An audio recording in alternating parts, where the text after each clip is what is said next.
we can probably benefit the most. Central Zone was pretty active last year, and San Diego as a whole in the op area was pretty active. They weren't shy about sending 4 strike teams at a time, so they got a lot of activity. Those that had open task books, I'm sure, got pretty much qualified with all their activities that was out, so that's a good thing. This is kind of a large group, but that's okay. If there's stragglers that didn't make this group, we can definitely have another session. So there'll be a lot of opportunities, so don't think this is the end of it. I know we're being recorded, which is a cool thing. So hopefully they can add that to Target Solutions and also make the PowerPoint available so you guys can add it to Target Solutions, and as guys get qualified and want to take a single increment overhead assignments, maybe have them go through that checkoff list and at least have that part of their information. For those that don't know me, my name is Pete Mercado, Cal OES Region 6. Encompass Imperial, San Diego, Riverside, San Bernardino, and then on the eastern Sierras we have the Mono, Inyo counties as well. So a large area to cover. If you've been in fires in that area, more than likely you've seen me there. If not, probably on a different assignment in a different region, because it's whatever's available, whoever's available to respond. So it's kind of a super good deal on our end, but really thin. One of the changes for this year with Cal OES and fire is that they've completely added and filled all the additional staff for 2 assistant chiefs in every region. So we're going to be adding a second chief to Region 6. Now that'll bring our complement to a full 12 in the state. So you get a lot of people out there, a lot of different people that you'll see in fire camp, depending on where you roll. As an asset to the San Diego op area, you guys can go anywhere in the state. And I really wouldn't put it past us to go out of state this year as well either. We saw a lot of activity last year from different fires. The siege is in October, then again in December. We had a lot of out-of-state resources come and play on our end. So that whole agreement is reciprocal. So, being that we are kind of on the eastern side of California, I wouldn't doubt that Arizona, New Mexico, Nevada reach out for our resources as well. So a little bit of background. I've been with OES now for about 1.5 years. Before that, I was fire chief with the city of Calexico in Imperial County. So pretty familiar with the operations in San Diego. Was a mutual aid operational area coordinator for Imperial County. Sat on quite a few boards, especially probably the most notable ones with the RCS, which everyone seems to have the 800s here and that bolstering of that system. So kind of involved with a lot of local government as well. But we're here to really talk about the mutual aid system and how we fit into the mutual aid system, how you as a resource fit in the mutual aid system. This program is really meant for overhead and for strike team leaders. So there's a big mix, and everyone has a specific purpose for being here. So one of the things I'd like to really find out is, first of all, what position you're here for. And if it's a strike team leader, a trainee, or just because they made you show up, that's cool too. Because what's going to happen is at some point, you're going to get a little peak of interest in you to say, it'd probably be a good idea if I could go out. One of my chiefs been saying, you should go as a mine EMT, you should go as a RIMS, you should go as a whatever. And this class is important to figure out kind of how the process works. And I think we've all been in a position to say, well, I kind of don't understand the whole process very well. All I know is that my chief is expecting me to bring a paper back home that allows me to get paid. Okay? And if we don't follow that proper process, are we being hung up? Probably. Chief Butts is back here, and I'm sure he has a list of items that he's like, man, I haven't gotten paid on these fires. What's going on? Okay, and those are hopefully problems that we can talk about towards the end of this, because they're pretty important. This was a big learning curve for me this year. It was a big fire season. It was pretty active. Wasn't home very much this summer, but there was a lot of good learning tools that I can bring back this year. A lot more confidence of items that we didn't discuss last year, like crew rotations. And I'm sure there was people in this room that were involved in crew rotations that we just kind of lapped some F-42s on. I reached out to Bernie and said, hey Bernie, I think I'm missing some days here. I think your chiefs want to get paid for 14 days, not the only 5 at the end, but the full 20-day assignment. So those little things are kind of important because they mean money at the end.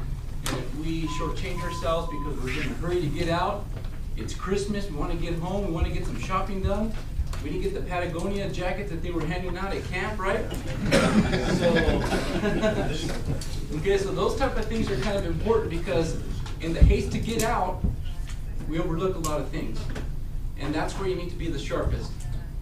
And not the first or second day that we're there, in the middle, but it's the last day because that's when things happen. That's important, okay? So anyways, what I'd like to do is, this is not good for the video, but it's good for me, is to just get an idea as to why you're here, what you're here for, if you have any open prior to that. You know, kind of keeping abreast as to what's going on with the situation, fires that are happening, zones that get activated. I don't know how they communicate the different zones, but normally they'll start kind of getting a little feed for things going on. You see a fire up in a neighboring op area, and they're starting to call around and say, hey, what are the chances? What are the chances? And everyone starts, what they do is start updating their sheets or start updating the resource availability. And then we start coming with some product to you to say, look, we might be reaching out for a type 3 strike team, type 1 strike team. There are some overheads that are going to be requested, and we'll usually communicate that to the op area coordinator. San Diego, for those that don't know, run the op area coordinator, and then they're broken down into zones. So we have the east, the central, metro, north, and what we do there is it's easier for them to manage all those resources. So it's good for us because we keep abreast as to the amount of resources that are available in the op area. When they start calling me to say, hey Pete, what's available in Region 6, San Diego? You guys have anything available? So once again, this whole process falls on you. Whatever it is that you guys think you can get out of it, that's what you need to take with you. So the arrangements are always going to be how we're going to get paid. Okay? We're always quick out the door to say, man, they're requesting strike teams, we're going to leave. And you don't want to be asking a question halfway down by Orange County and say, hey, how are we getting paid for this? So the chief's going to get the call, say, hey, strike team took off? Yeah. Okay, well, what'd you guys get ordered under? I don't know, Chief, we're just taking the strike team because they requested it. Okay, well, did you notice if it was National Mutual Aid? Or FMAG?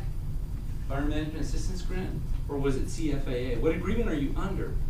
Well, that's a big deal because the chief's only going to get reimbursed at 75% on the dollar versus 100%. So that's kind of an important thing to know going out.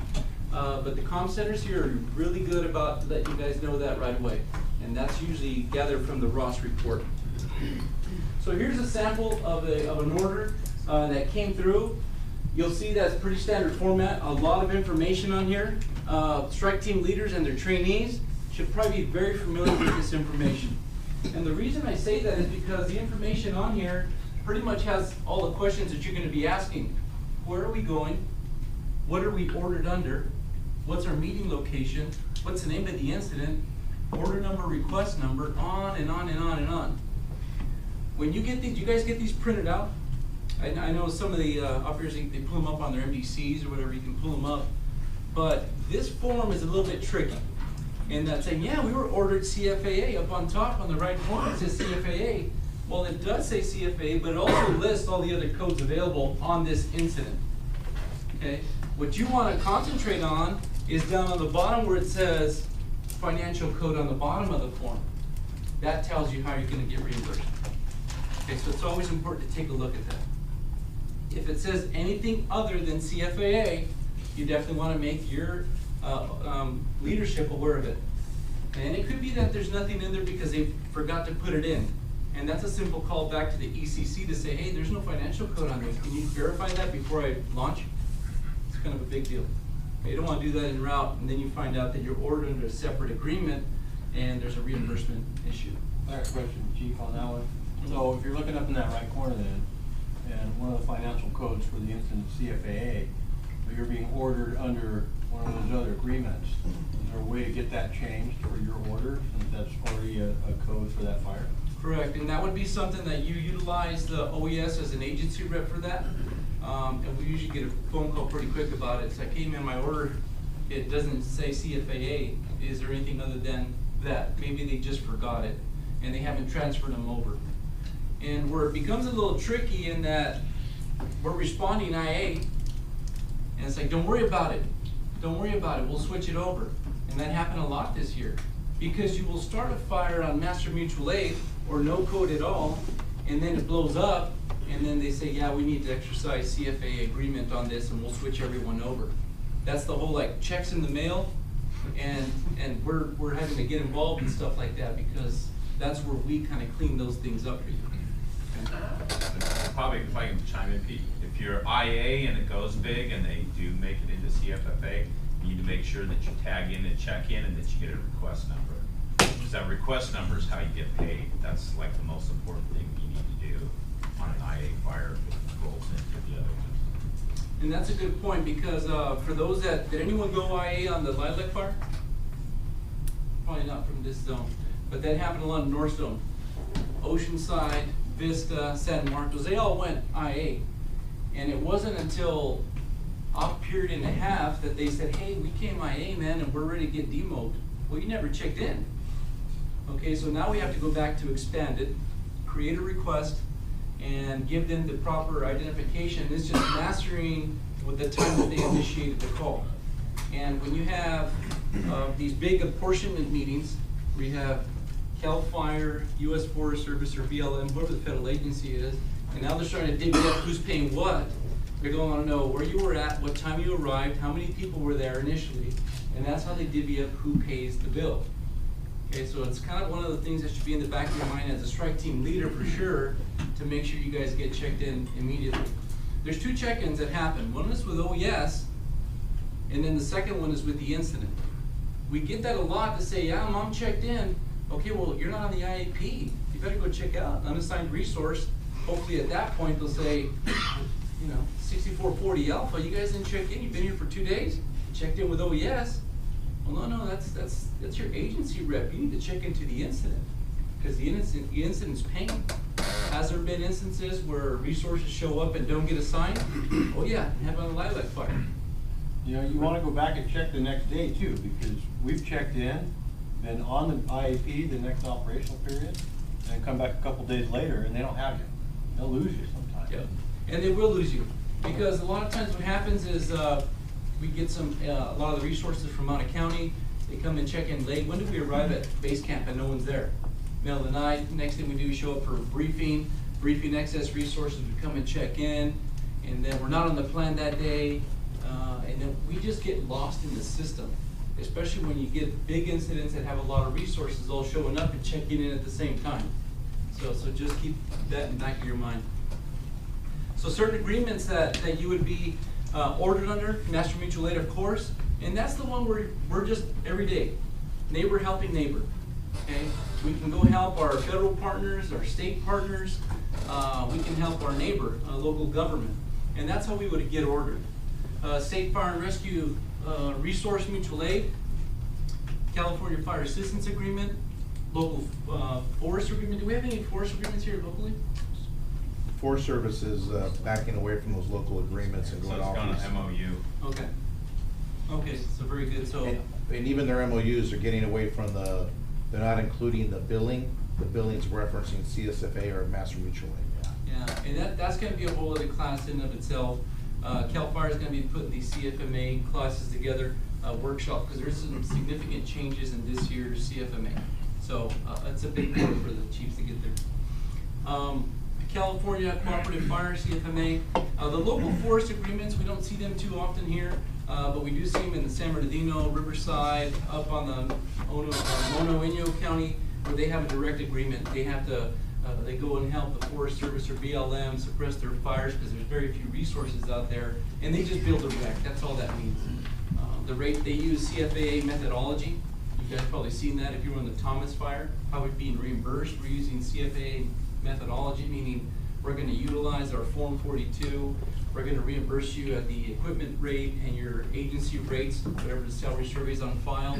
So those are important for your chiefs as well, because the information that's on those salary surveys is the rates that you'll be reimbursed. And they're all based on averages unless you do actual rates, which is a whole other area we'll get into. So Master Mutual Aid, as we mentioned, no reimbursement, no money behind it. It does roll over, and the agreement's probably one of the best things you guys can have a copy of. It's downloadable on the OES website. A lot of information in here. It deals everything from how you're responding, how you're being paid, how you're calculated, how you're reimbursed, and how all the other things that happen too, repairs on incident, which is the whole other chapter in itself. So different agreements, these are just continuing. This slide really dictates how the two systems are in place. The systems of ordering, how we order, how the system works itself out through the communication process. And the one we should be familiar with is our local agreement here. I mean, our local dispatch center, which is the California Mutual Aid System. We have our local fire agency. We have an op area communication center. Does everyone know where that's at? Northcom. Okay, it's not Heartland, right? We have the op area that has the ECC. So when you leave out a county, when you have an incident that's major, you need to communicate through the op area, that's to the Northcom. After the Northcom, in this San Diego op area, we go up to the regional command center. Regional ECC is, any idea? South Ops. So CAL FIRE wears two different hats. They wear the CAL FIRE state hat, and they wear the local government region, Cal OES region dispatch center. So all communications are through them. That also, at the end of this, will have a number for them, so you can communicate as a strike team leader or as an overhead. Because a lot of things can happen where you need to communicate that to the main hub, and that hub is kind of super important for you to know. I think a lot of times we get kind of tunnel visioned in that I'm going to report back to Heartland. Okay, I was traveling as an overhead, I was rear-ended, I was in an accident.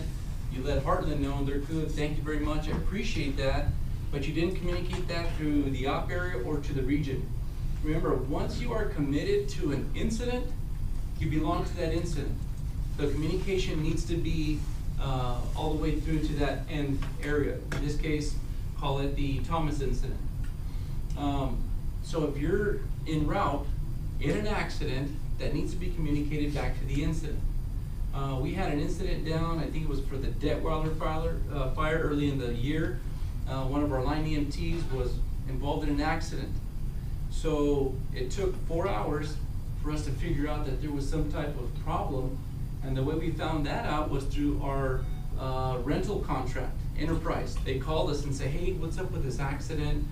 The guy left his car, we got him another one in Fresno. I'm like, well, step back real quick, what happened? So we had to track that guy down.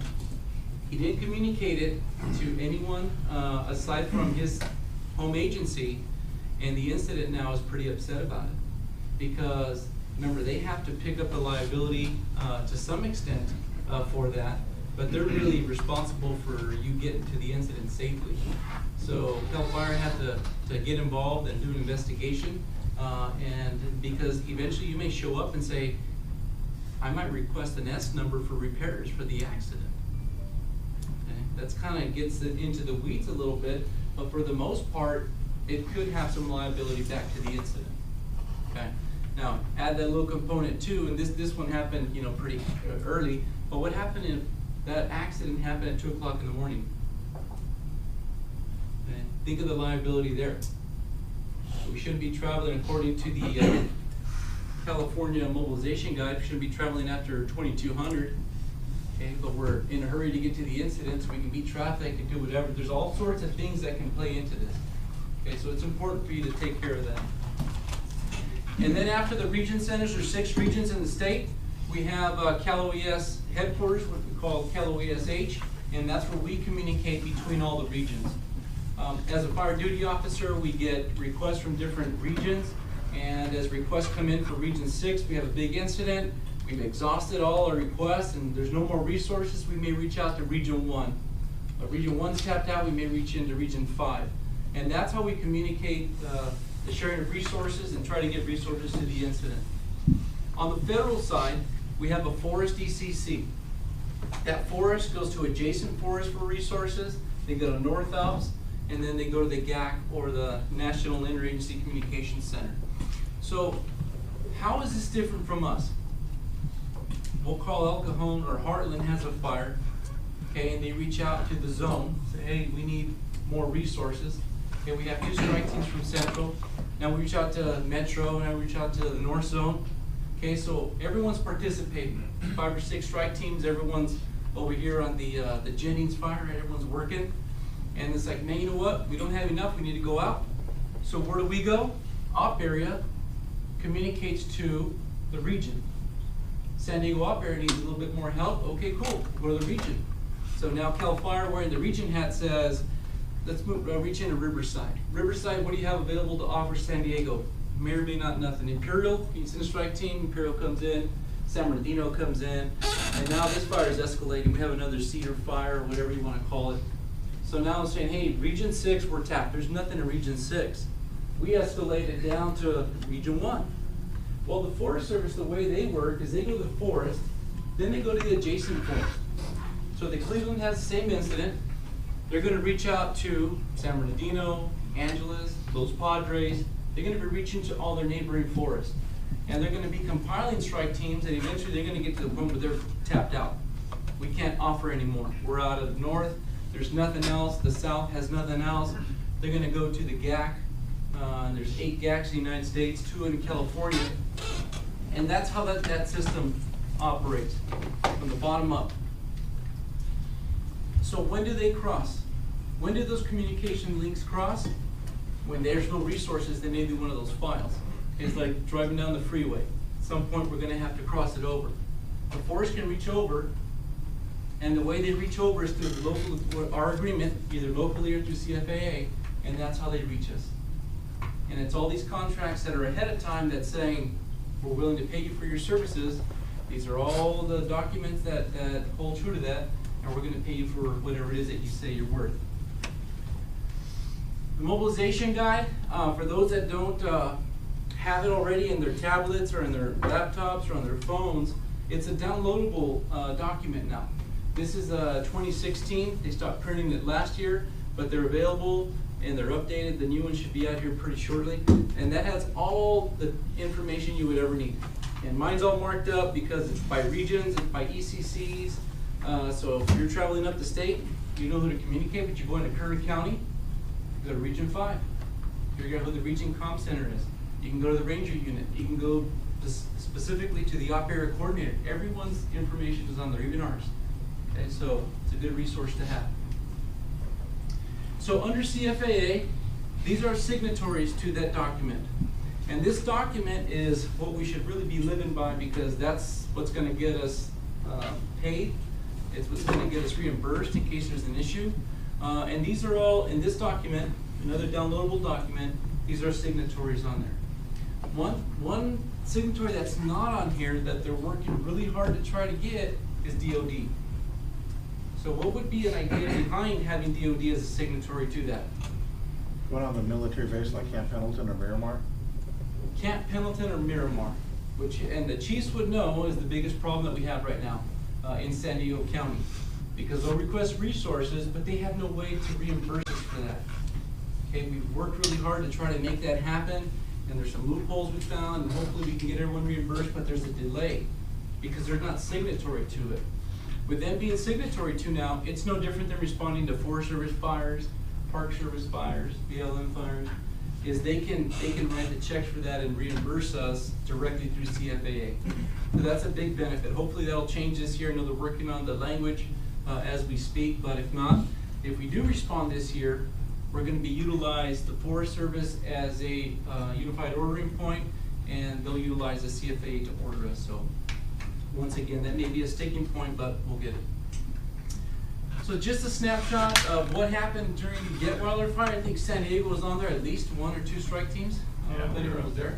Okay. Oh, you were there. Yeah, I was there. So that's the comparison. Early season fire and heavy on local government. And this is where we like to rib our counterparts at CAL FIRE and the federal government, because they say they have resources all over, they're thin, they're doing what they can. But this doesn't lie. This is a reality. This fire was put on the shoulders of local government. So we're big players in this, and the Thomas fire wasn't very much different than this either. So reimbursement rates, the big topic here is for to take back to your chiefs, the chiefs that aren't here, is to let them know that those salary surveys are very important, because that dictates the rates at which you will be reimbursed. So those can be updated throughout the year. There is no deadline for that. The problem is that if we don't have those updated on file and you respond to a fire, say tomorrow, you're gonna be reimbursed at whatever rates are on file. Even though you work today at your $20 an hour rate, you're gonna be reimbursed on the $17 rate because they never updated them. It's kind of a big hit. MOUs, MOAs, and GBRs, governing body resolutions, are required for portal to portal. Now, I don't know if there's very many agencies out here, maybe some of our tribal departments may have actual hours, but for the most part, everyone is paid portal to portal. Meaning from the time you dispatch until the time you return, that's how you're gonna get reimbursed. Okay, are we always working those 24 hours? No, there's rest time, there's a bunch of other things. But in that same document, a lot of our equipment is only reimbursed for daily rates based on FEMA rates. So it's like, man, but we worked our engine for 24 hours and FEMA only reimburses at 16 hours a day. Well, we're not working every day, so it kind of averages it out. So that's how they figured that out. The difference between an MOU and a GBR is that the GBR usually has no sunset.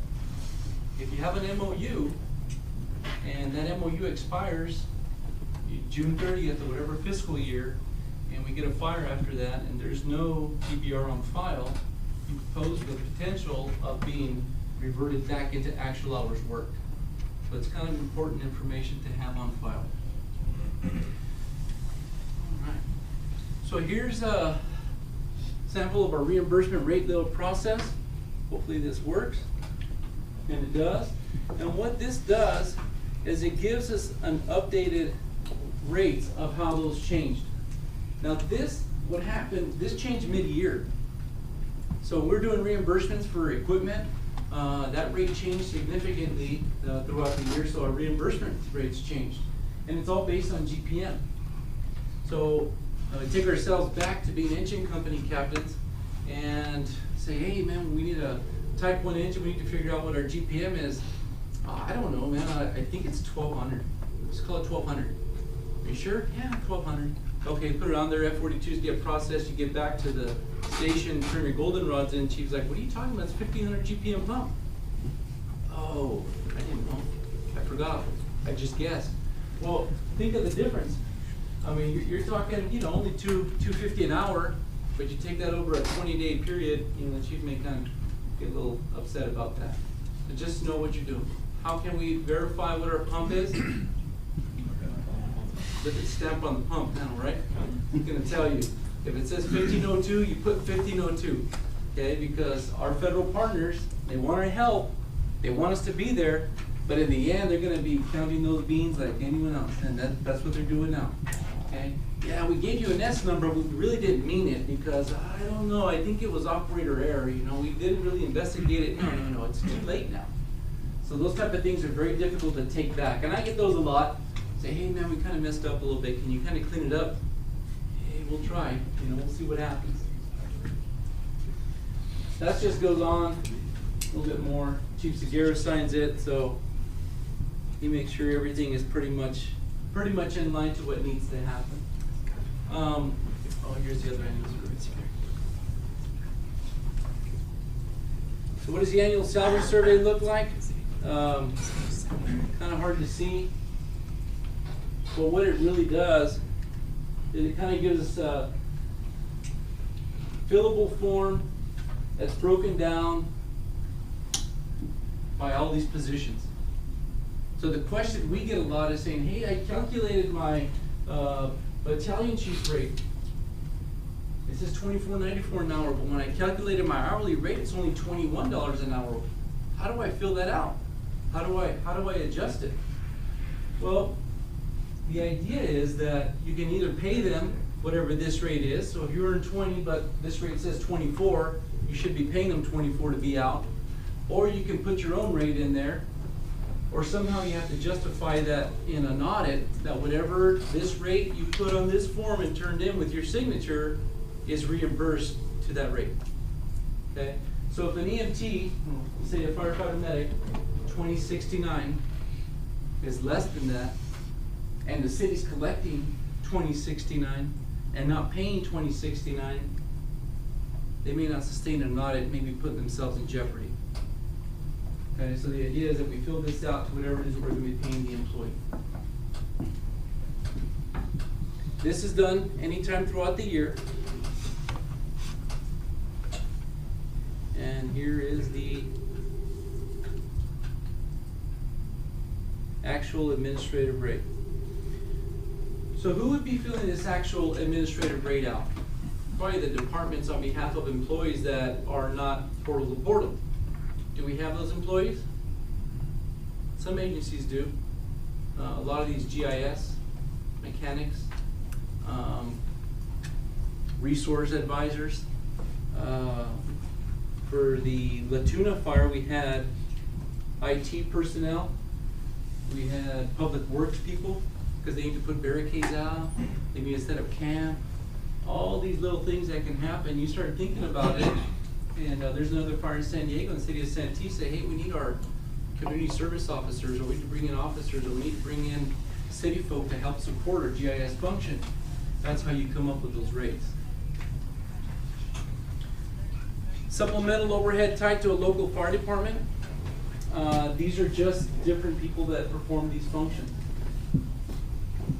MOU, MOA, we covered that. Must be submitted to Callaway as part of dispatch. If it's not, you'll still get reimbursed, but it may not be at the accurate rate that you're being paid. So that's the only caveat to that. The local agency does not submit part of the dispatch, the 42s will be processed as the actual hours. So you respond out and you have a new function, and say your fire marshal responds. It's like, yeah, he used to be a fireman, but he's a fire marshal now. What's his classification? Fire marshal? He's not on the scheduled GBR, so we're gonna have to pay him actual hours. Now you could add him, but it would be for the next incident, or the next time that it gets approved. All right. Equivalent for chief officers, so personnel above the battalion chief level. Do we have very many deputies or divisions that go out? Few, okay. So that should be indicated on your GBRs. So if not, you'll be reimbursed at the straight rate for the number of hours that are worked, and there's no overtime involved, but that's something that needs to be kind of verified on your MOUs, whatever submitted for GBRs. Those definitions of actual hours worked, portal to portal. Doing this type of paperwork is very tedious. It's almost like our federal or state partners that have to do shift tickets. They get paid for actual hours. It's like doing a time card every day. And they want to know how many hours are straight time, how many hours are overtime. So our F-42s end up being pretty lengthy because it's only so many boxes in there that we have to fill out. Usually 2 or 3 or 4 on an incident. Administrative rate.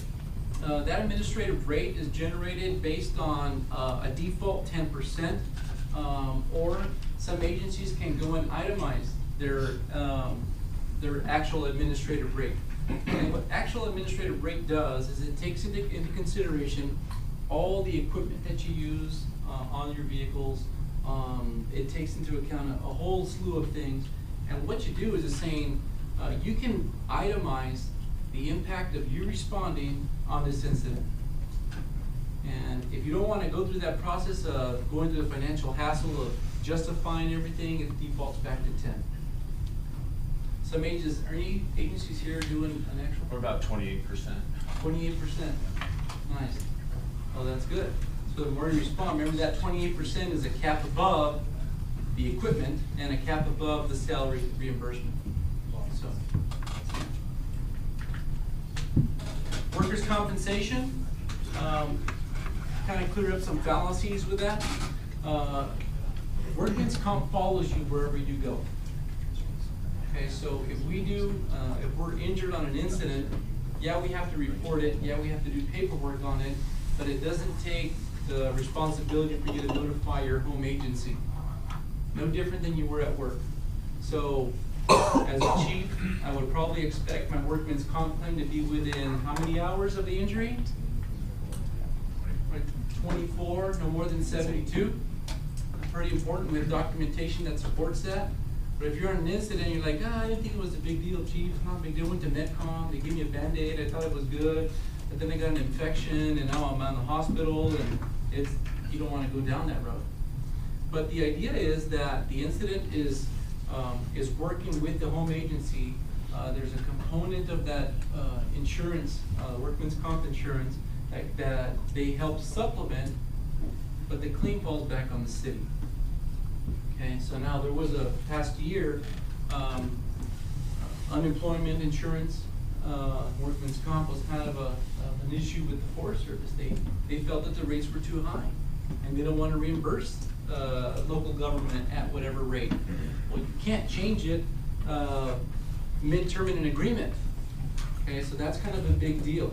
So that's one of the sticking points, but that's something that may be changing. The employment insurance rates are going to be probably adjusted a little bit because they feel they're too high. So Pete, just for clarification on that, so we have an injury, twisted ankle on a fire, and we would obviously report that at the incident, but we'd want to follow up with our own city's paperwork. Correct.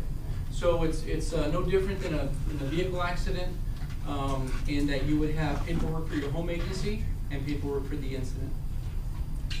And that's why we're there to help you coordinate that. And mainly copy service, make sure the notifications are made. First and foremost is that any healthcare needs are taken care of immediately. Notifications and those sorts of things that we take care of. But yes, it falls back on your home agency.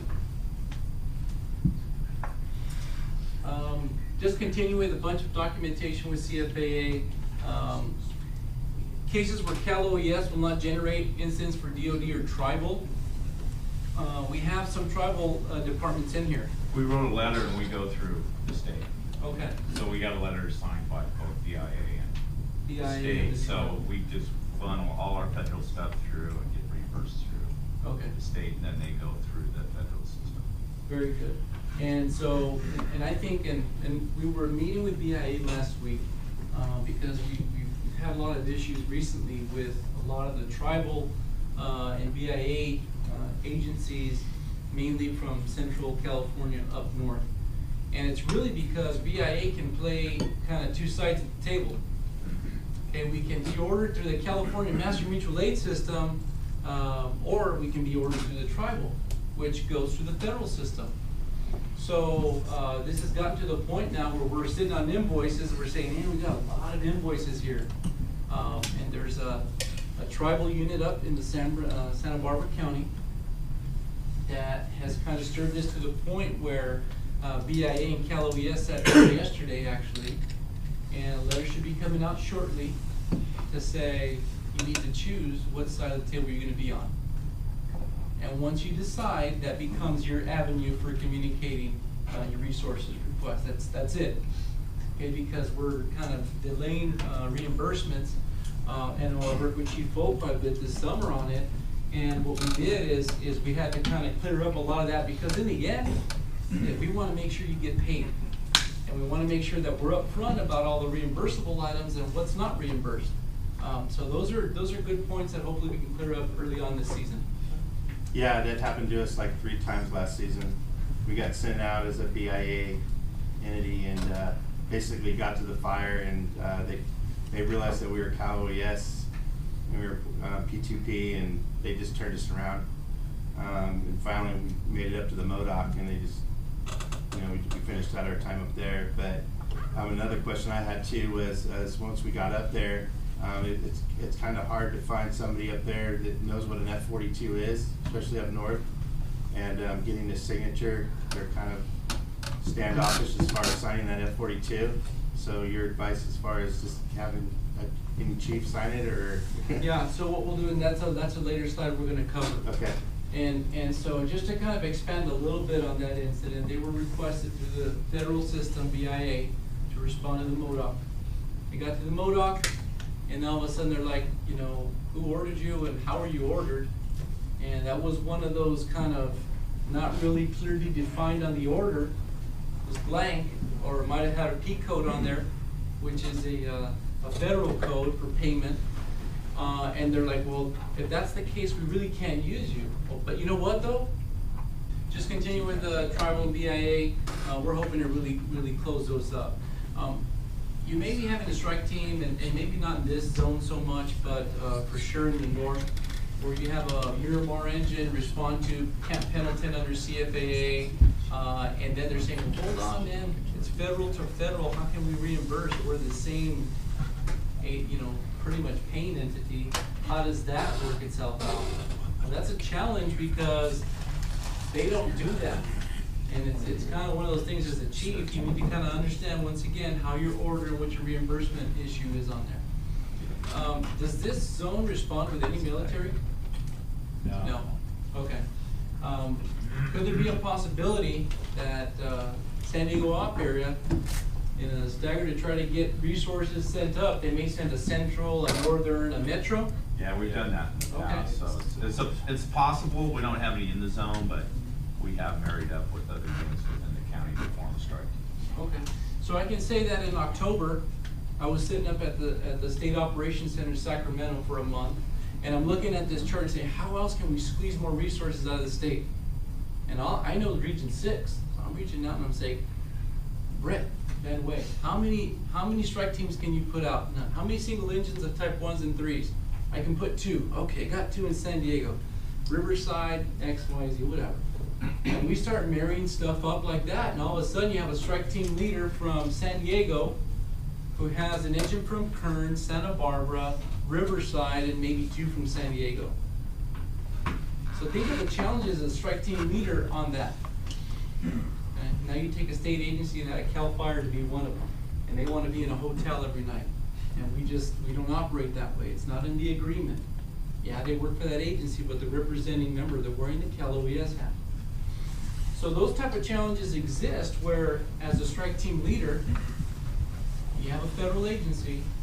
Most federal agencies aren't going to have the ability to take out their credit card and pay for hotel rooms. And this happened on the slide fire in the season where Metro took a strike team and it was federal fire. And they're like, hey man, we got hotels, we're going to give you an S number. We're not set up logistically to help you, but we're going to give you an S number for lodging. Here it is. S121. Strike team leader gets it, 21, everyone good? All right, man, we're good. We're gonna get a hot shower, we're gonna sleep in a hotel, uninterrupted rest for 24 hours. You gotta put on your card and we'll do a travel expense claim on it and you move on. Cool. Santee, good. All right. City of San Diego, yeah, we're good. San Marcos on federal, we won't get reimbursed by our agency. Yeah, but you gotta put it down first and then the agency will get reimbursed. It doesn't work that way. The federal government does not reimburse a specific person. That's your vendor, I believe. So, as a strike team leader, how are you gonna deal with that? Do you leave these guys in the parking lot while you guys are in your room? Those are conversations that the zones have to kind of have together. If I can chime in, we did this last year for the strike team leaders. So if you take a strike team out, and we've had these issues all along, we get an S number, we get so many rooms. Well, some guys want to get their own rooms, they want to pay for it and everything. So the strike team leader ends up dealing with that paperwork. Can't be a hassle, we're okay with it as the chiefs, but you have to report back to the chiefs in the zone when you're doing that. You have to make sure those folks know that if they're gonna get their own room because they want to sleep in their own room by themselves, they have CPAP or whatever the situation is, that they're on the hook and that they're paying for that and it's not getting reimbursed back to the incident. So strike team leaders really need to be careful with that. The other issue we have is we go out, we don't get a room, but we've been out on the 10th for a few days, it's hot, you pull a night shift, you're, trying to sleep during the day, it's not, and you want to go get a hotel and everybody agrees to get a hotel, you still have to let the chiefs know that you're doing that so that they understand it, and everybody that chimes in on that wants to do that, they have to understand that they're going to pay for it out of their pocket to stay there. The other thing you just be mindful of is, I don't think the young guys, because they make more than the older guys do, I think, in overtime, but is that make sure your crew's on board with it, that they're not bullied into getting a room because everybody else does. You just want to make sure that you're talking to everybody and everybody's in agreement. So the strike team leaders just try and remember that when you're out there. So That's a good point. I think most zones have that coordination together. In North Zone, they're like, don't worry about it, we'll take care of it, we just wanna make sure our guys are taken care of, we'll worry about the collateral damage once we get home.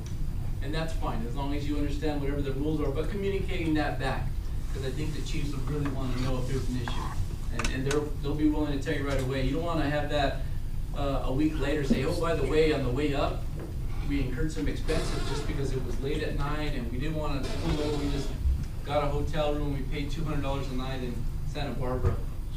Okay, well, go to the incident, talk to your chief. Chief tries to wing it, and they're gonna tell us ultimately, it's like, man, you should have told us this when it happened. Or the strike team leader should have communicated that back to the incident, because he had the roster order, he could have called us directly and said, hey, we're not gonna make it, it's midnight, we need to pull over. That could probably be approved pretty quick, okay? Because the resources, they really need them.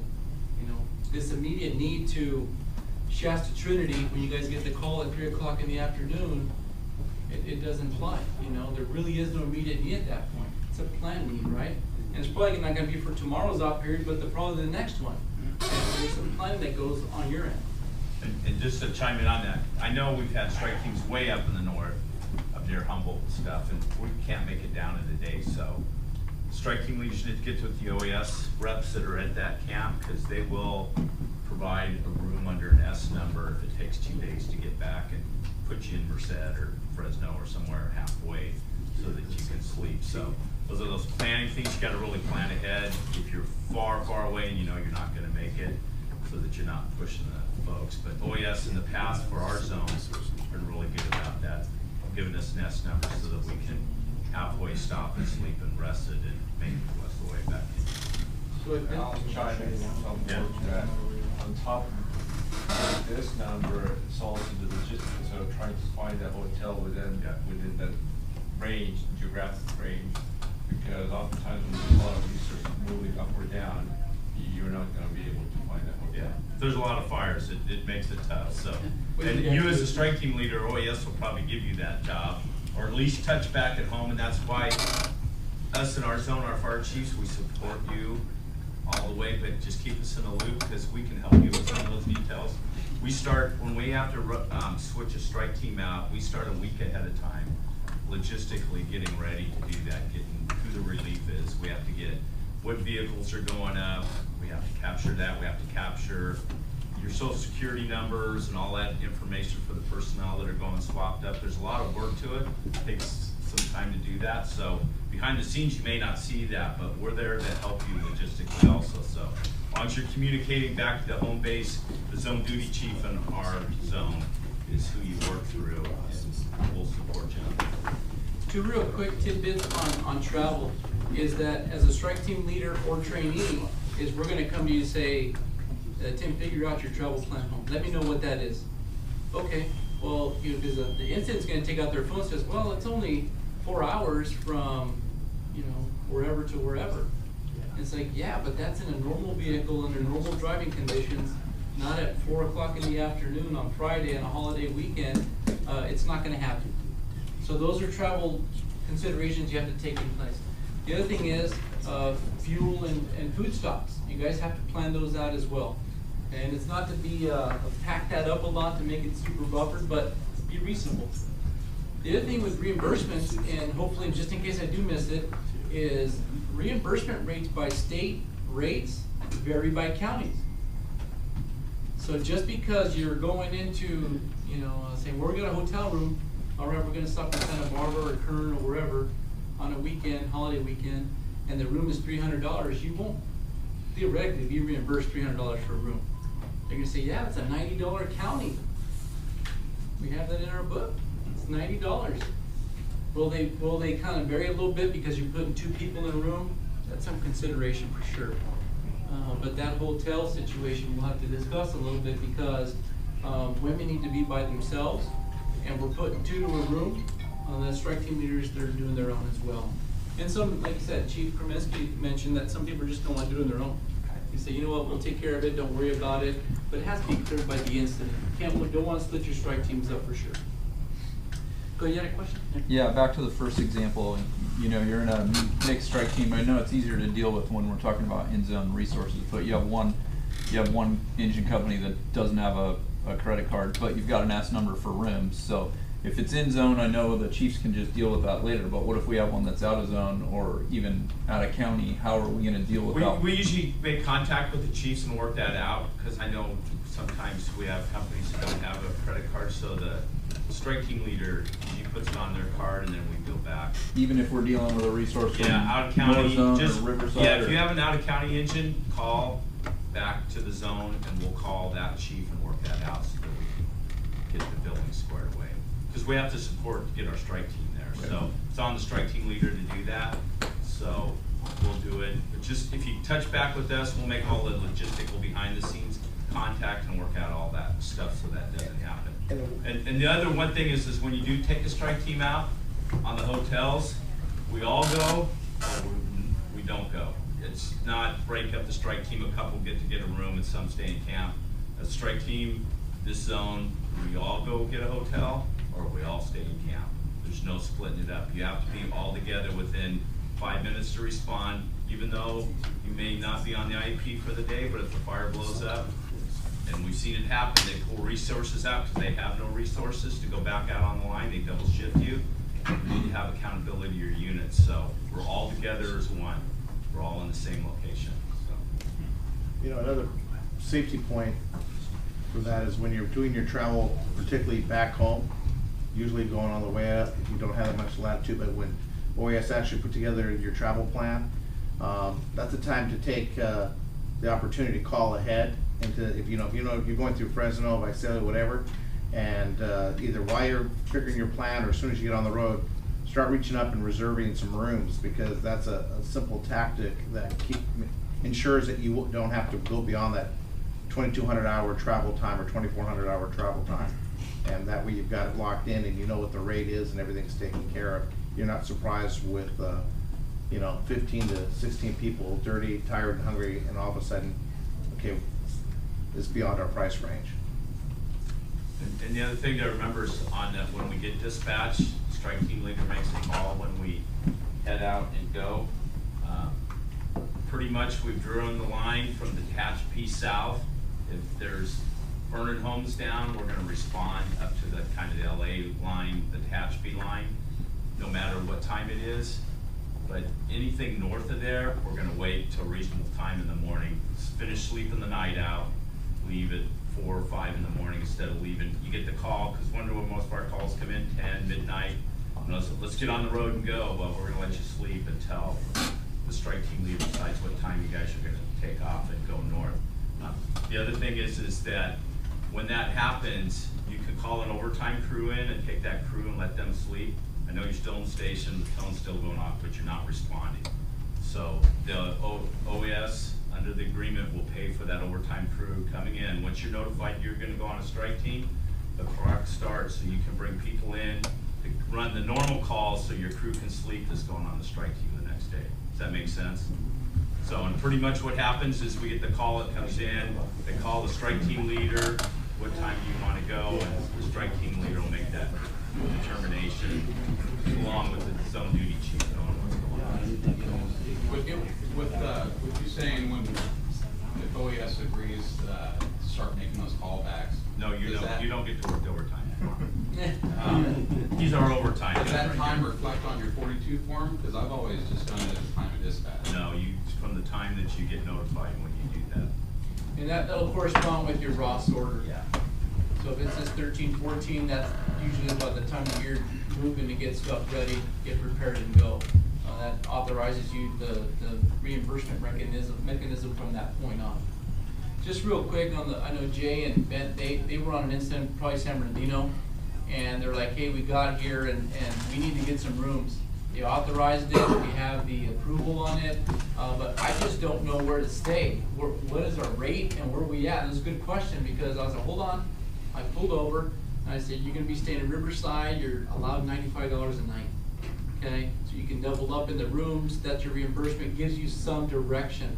Don't hesitate to call us and say, hey, I'm kind of a little lost here, where do I go for information? It's always better to do that because if we don't know it, we'll find out the answer. A typical strike team cost $25,000 to $40,000 in a 24-hour period. So you start thinking about, an image I can't get out of my mind is one that Bernie sent me on the Thomas incident. So Bernie's sitting there in strike team and he goes, "Hey chief, any work for us?" And I don't know, I was like, right now I'm sitting on the Kachuma side and not on the Ventura side. And he sends me this picture. Oh, I should have blown it up, right?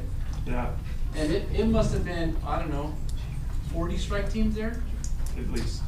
I don't know, it was in a panoramic view and I'm like, oh man, that's a lot of equipment. And they were sitting there for 12 hours at a time. Sometimes, maybe 1 or 2 days, they were able to deplete that, but other times it just sat there.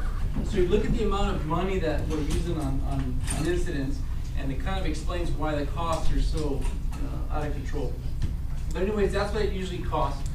We try to be as frugal as we can.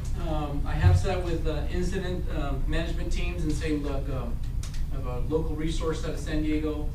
We can probably bed them down for 6-8 hours and send them on their way. Later this afternoon we get up their demo. We did that with some water tenders on the Wildemar incident up in Riverside County. So those type of things, we kind of work with you a little bit just to kind of save costs. But at the same time, we're not going to push you to the extent of putting you in an unsafe situation driving you home. Because we get those a lot of times, like, man, we're going to estimate you to be home. And some chiefs, some OES chiefs, no matter what, will say 2,200 hours, the clock stops. Okay, is that realistic? No. Because yeah, you might get home 10:30, and what happens to all the stuff you accumulated over 14 days or 18 days?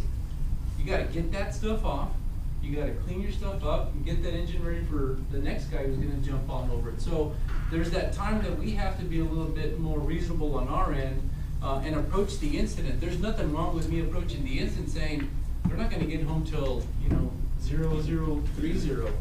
That happens. And it happened a lot of times this year, and I was like, that's the time they got home.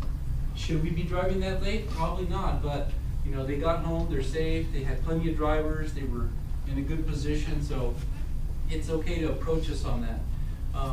There is some, they don't like to hear it, but there is some restock time that needs to be added to your F-42, because you have to prep your equipment to get back in service. So just because you get home doesn't mean that the clock stops there. You're expected to get that unit back in service. All those sack lunches that you've accumulated over 14 days, it's a lot of stuff to get out of, right? Yeah, zip it up, what you're taking home and what's staying at the station. Hummus stays at the station, right?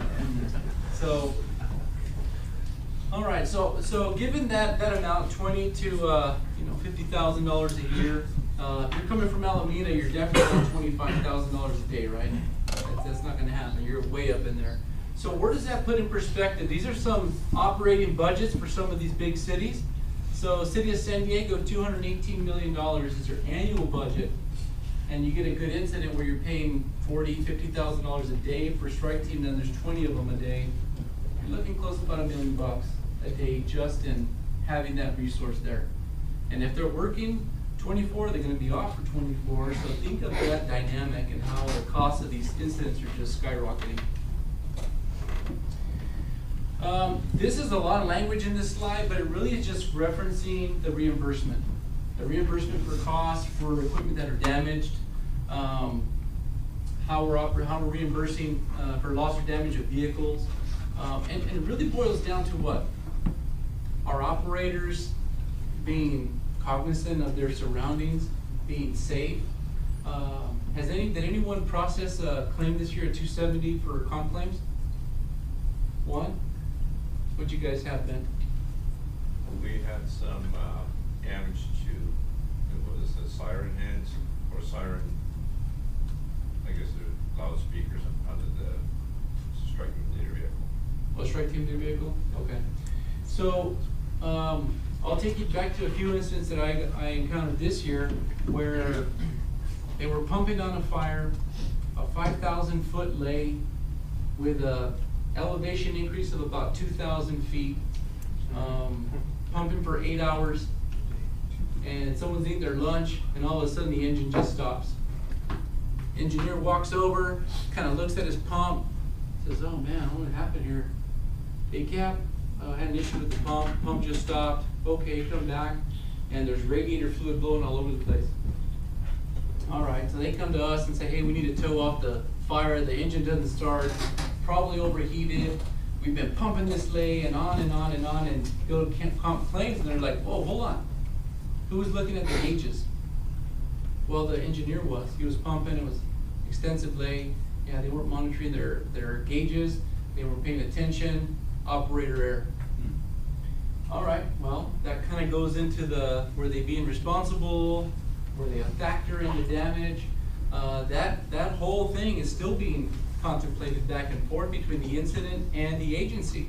The repair's been made, but at the expense of who? The responding agency. So we hope to go on incidents and not have any damage, but the reality is that the more we're out there, the more stuff's gonna get damaged.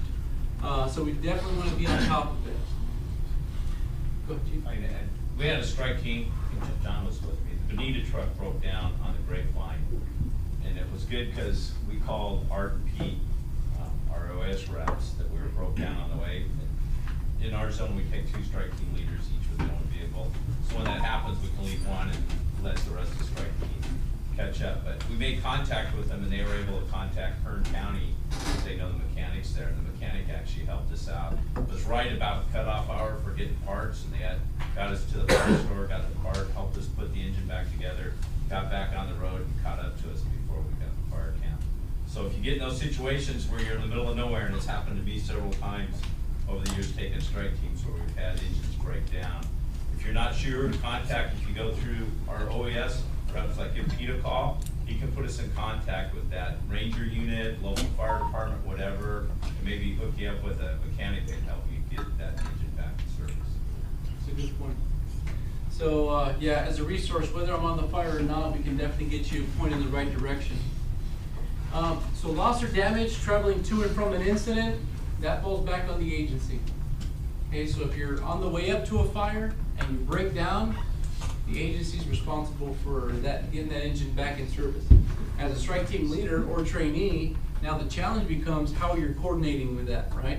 You're thinking, hey man, you're holding us up now, we got a fire to go to and you're broke down, figure it out, you know? And they're like, well, hold on, and you get that timid captain that's like, well, hold on, man, I don't know, my chief's gonna be upset, you know, I don't know what happened, let's figure this out, and you're delaying. Those are challenges as a strike team leader, you're gonna have to balance that out. You're gonna have to figure that out, whether you leave a trainee with them, or you leave them behind, or you let the strike team go ahead of time. Those are all decisions you guys are gonna have to deal with in that management function. Okay. But to and from the incident, by the agreement, usually falls on the agency. That includes fuel, motor oil, repairs, tows. Can we assist in that? Oh yeah, for sure. And that happened quite a bit. I'm calling chiefs in the middle of the night saying, hey, got a strike team coming in from Sacramento. They broke down on I-5. Hey, chief's lost. Who's your mechanic? Where's the tow? Who can I call? And that's where we are kind of embedded in that and try to make it happen, kind of coordinate. That's what we help do. So travel expenses, once again, unless documented and approved, falls back on the agency. So we get the whole like, hey, we need to stop for dinner. It's dinner time. We're ordered at 5. We're stopping over at 9 at In-N-Out, and we have receipts for meals. What's up? Can we get them reimbursed? Yeah, it's not going to happen. To and from an incident, usually not on OES or the incident. But can we negotiate, as was mentioned earlier, on the way back home? Yeah, especially if it's a RON, rest overnight. If it's a long travel, we can definitely work something out for that. You know, approach the incident for some consideration. Here is our travel expense claim. If by chance you do get an S number to reimburse you for meals or lodging, this is the form we're going to be using. They're all downloadable, all fillable, and you can just submit them at the incident, which is going to be preferable for reimbursement from our folks in Sacramento. They say, get these forms from the guys on the incident. Make copies of all their stuff, included with the 42s.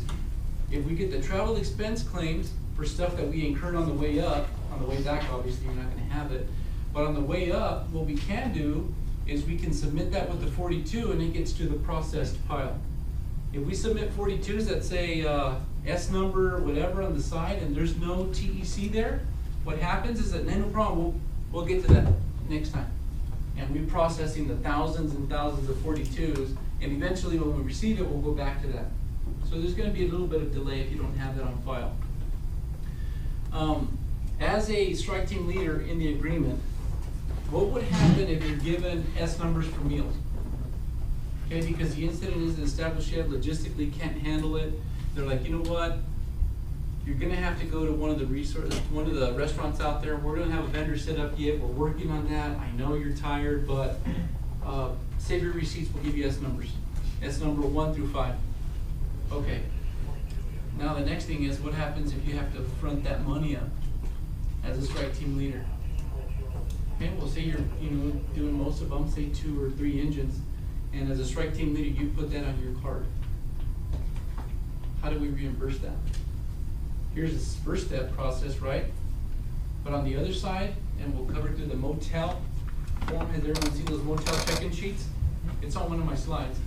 That sheet also has to be filled out with everyone's name who ate and with their own signature that they did eat. Okay, because that's how nitpicky they're getting these days about saying, I know, Chief, you sponsored 8 people to eat, but how do I know there was 8 people and not 2, and you just kind of produced everyone's receipt that was on the counter? Does that need to be in blue pen, like for our Campfire Brothers? Correct. It should be, any motels and any meals should be signed in blue ink, okay, as an original. Right. So this, if by chance you get home because you incurred some motel and meals, this gets submitted by your agency, filled out completely with your department approval, whether that's the chief or the division chief or whoever has the authority to sign that on behalf of the agency, and submitted and signed, copy sent out to our headquarters in Macon, and then we'll process it in there. The reimbursement, kind of expected to be on incident for a minimum of 7 days. Normally, I think every op area, there's very, very few that do 7-day rotations. Those are actually kind of more of a burden than anything else. If we see 7-day rotations as their MOU, and there's a lot of these volunteer agencies that not too familiar down here with, but they're like, hey man, we have 7-day rotation. Well, they got an argument with one of our OES chiefs from a different region, and he's been around for a while, and he says, it made it to an argument saying, it's an OES resource. There is no 7-day rotation. You need to read your agreement. I know my agreements, I got a little altercation there. But the reality is that you need to know what your obligation is. And the zone coordinators are gonna be your best assets to say, Chief, are we on 7 or 14-day rotation? We're always on 14. Always on 14. Most of Maybe the time it that's is. it. And what happens if someone says, but my daughter's getting married? Or, I got this vacation at Cancun, man. What happens then? That's a strike team leader issue, right? Because you're gonna get that, hey Chief, I gotta go home tomorrow. Tomorrow? What do you mean tomorrow? When did this happen? When did you know about it? That's the whole, come to my tailgate, let's have a conversation. And what we're gonna be doing is saying, an individual on this strike team has to go home, and all the travel expenses that are gonna be incurred, and the travel to and from, all falls back on the agency. In our zone, they're known ahead of time. Firefighters, they know they're gonna have a planned vacation or something like that. They're supposed to let their company officer know, and they make appropriate changes before they go out on the strike team, so that we don't have to deal with it on the strike team. It's all taken care of in the station before they leave. Good deal. And that's a good plan to have. The more informed we are, the better. Now, just because the expense is not covered by the incident, does it still need to be approved? Oh yeah.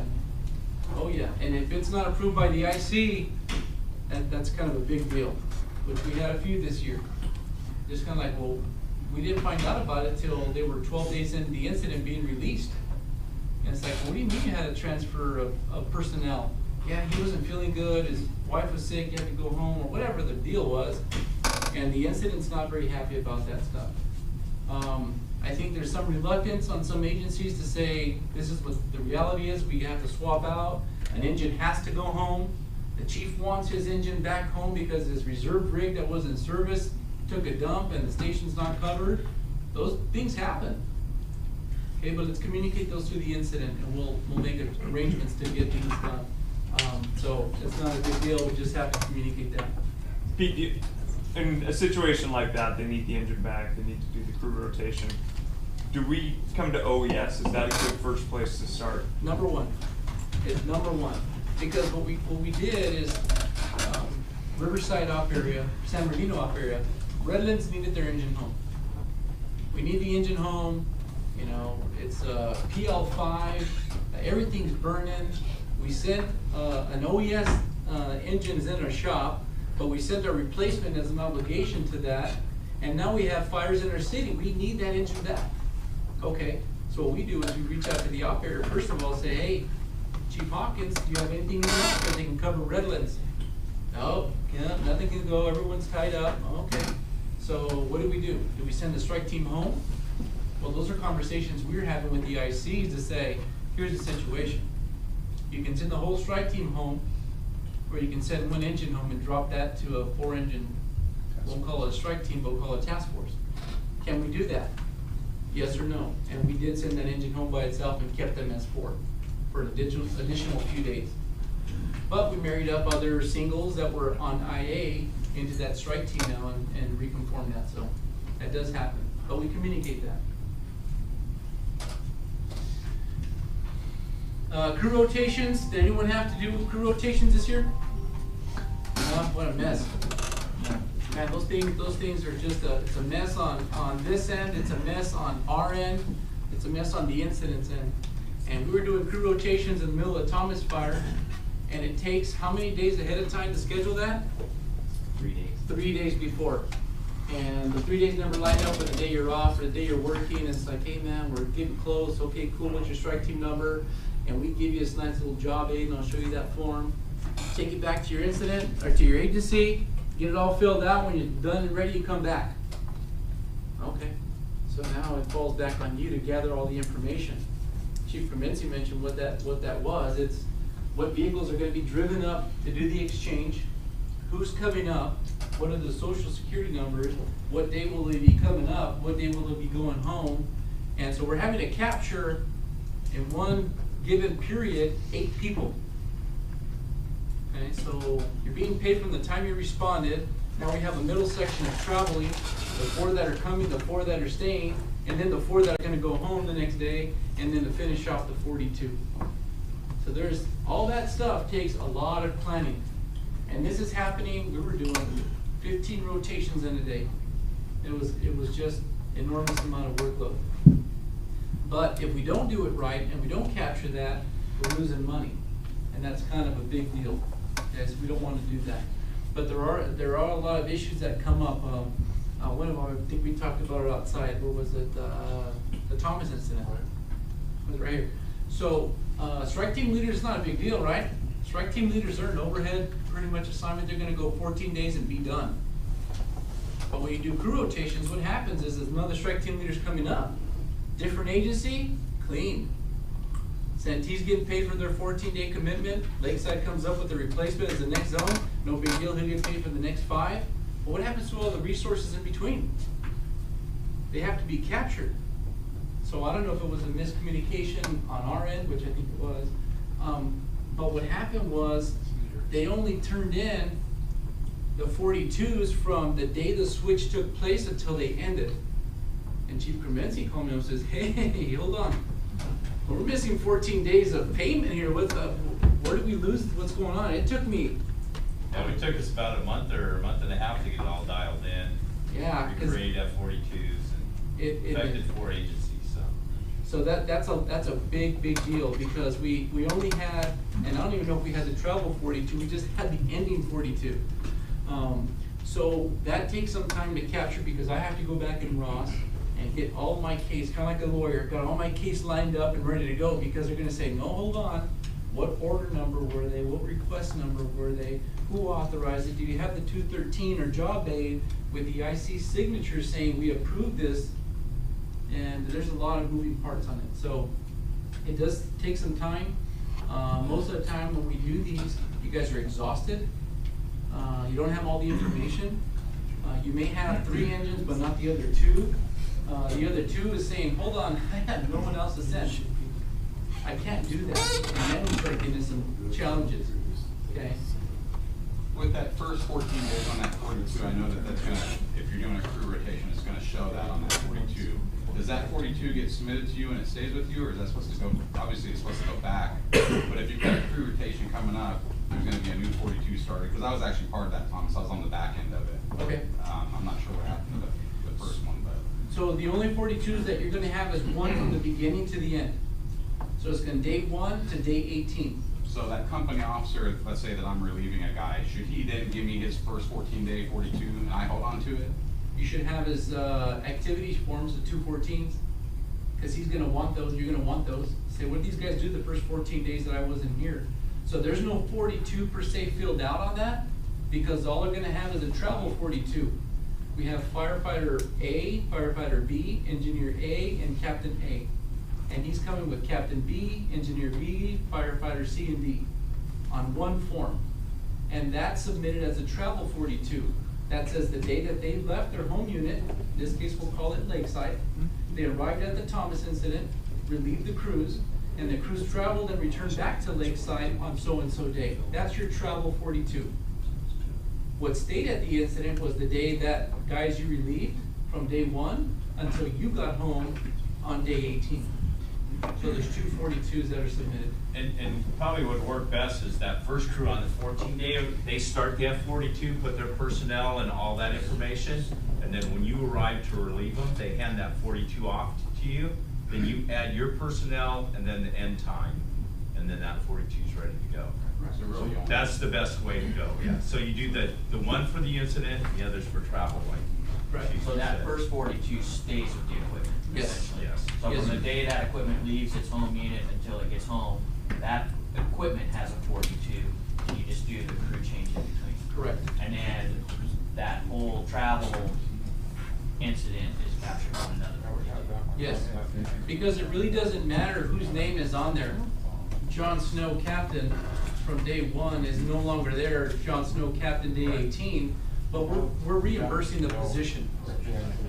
We did it a couple of years ago, North, we did a crew change, and that's how we did it. Yeah. So, and one of the other deals, Yeah, it is confusing. and one of the reasons that we do get the approval is, in this case, travel to and from an incident is covered by the incident. Okay? Now, let's talk a little bit about reimbursement, travel to and from. Got a lot of overhead folks here, right? Division group soups, got some chauffeurs, I've got some line EMTs, and your order comes in and says rental car approved. All right, cool, I got a rental car approved. Now, do we want to be taking agency vehicles on fires like those? That we get I don't know, a request for your agency to send their own vehicle? You can. It's not a big deal. Depends what your function is. I'm sure Brad would want his vehicle instead of getting a rental vehicle, you know, an incident unless he's on the Six Rivers or Happy Camp and tearing it up. You might want to park it and go rent one. But for the most part, you want to rent one because you put that burden on the rental company. Now you're going to be taking care of it, of course, but what's different with the rental car approval is that your consumption of fuel on the way up there is covered by the incident. Okay, so with a rental car, you want to save your receipts for fuel because you can get reimbursed. That's covered in that reimbursement. So as chiefs, if you get a rental car approval and they get the rental car and they submit enterprise because you have an account set up or whatever, Avis, and they don't submit the reimbursement for fuel, you're cutting yourself short. Okay, because it is authorized for reimbursement. Pete, I just saw it first on the television. It's no problem if we have to replace an engine with 4 with 3 personnel, or vice versa, correct? Or do we go through you on that? Definitely when That it comes happens to us. sometimes, I know it happens. It definitely when it comes to, it want to come to us and get pre-approval. When we increase staff, it's more an expense for the incident. When we decrease staff, it's more of an expectation of crew strength being decreased and we want to know about it. So either way, advise us. And then we can make sure that if there is a change, that we bring that up. And the reality is that someone says, well, you're mandatory to have 4 people. Well, you know, fire scope is a recommendation. We recommend 4 in a type 1. But can we take 3? Yeah, we will. Because the minimum is 3. 3-person minimum on type 3s, 3-person minimum on type 1s. So very, very important that if there is a change in personnel strength, that you do advise us. This is part of the crew rotation, but it's not normally planned. The emergency evac, or the emergency removal, or the recall back home. There's an emergency at home, you gotta get somebody off the line. Paperwork can always be tricky. What's the bare minimum that, because as a chief to reimburse, I'm gonna need the F-42. So how important, I mean, can that be recaptured if it's left, it's not completed, it's not signed by the incident? Well, I think that probably the biggest asset that San Diego has is me as a resource to capture that. So I think when those incidents do happen, that you reach out immediately to say, hey, look, we had to get back, we didn't do something, we didn't get a signature by finance, or there's no OES rep there. Yeah. And we'll cover that under the agreement, 3 people can sign your finance document, which is our 42. When you go to the checkout of an incident through DEMO, and you get your 221, and you go through all the signatures, and you get time documentation, that's us, because we're verifying that. If there's a change, or you don't have anyone to sign it, you let us know, and then we correlate that back with the incident at a later date. But we definitely document that time, and we'll probably ask for some supporting evidence of what time you left, what time you arrived, and then we'll clear that up. Okay, thanks.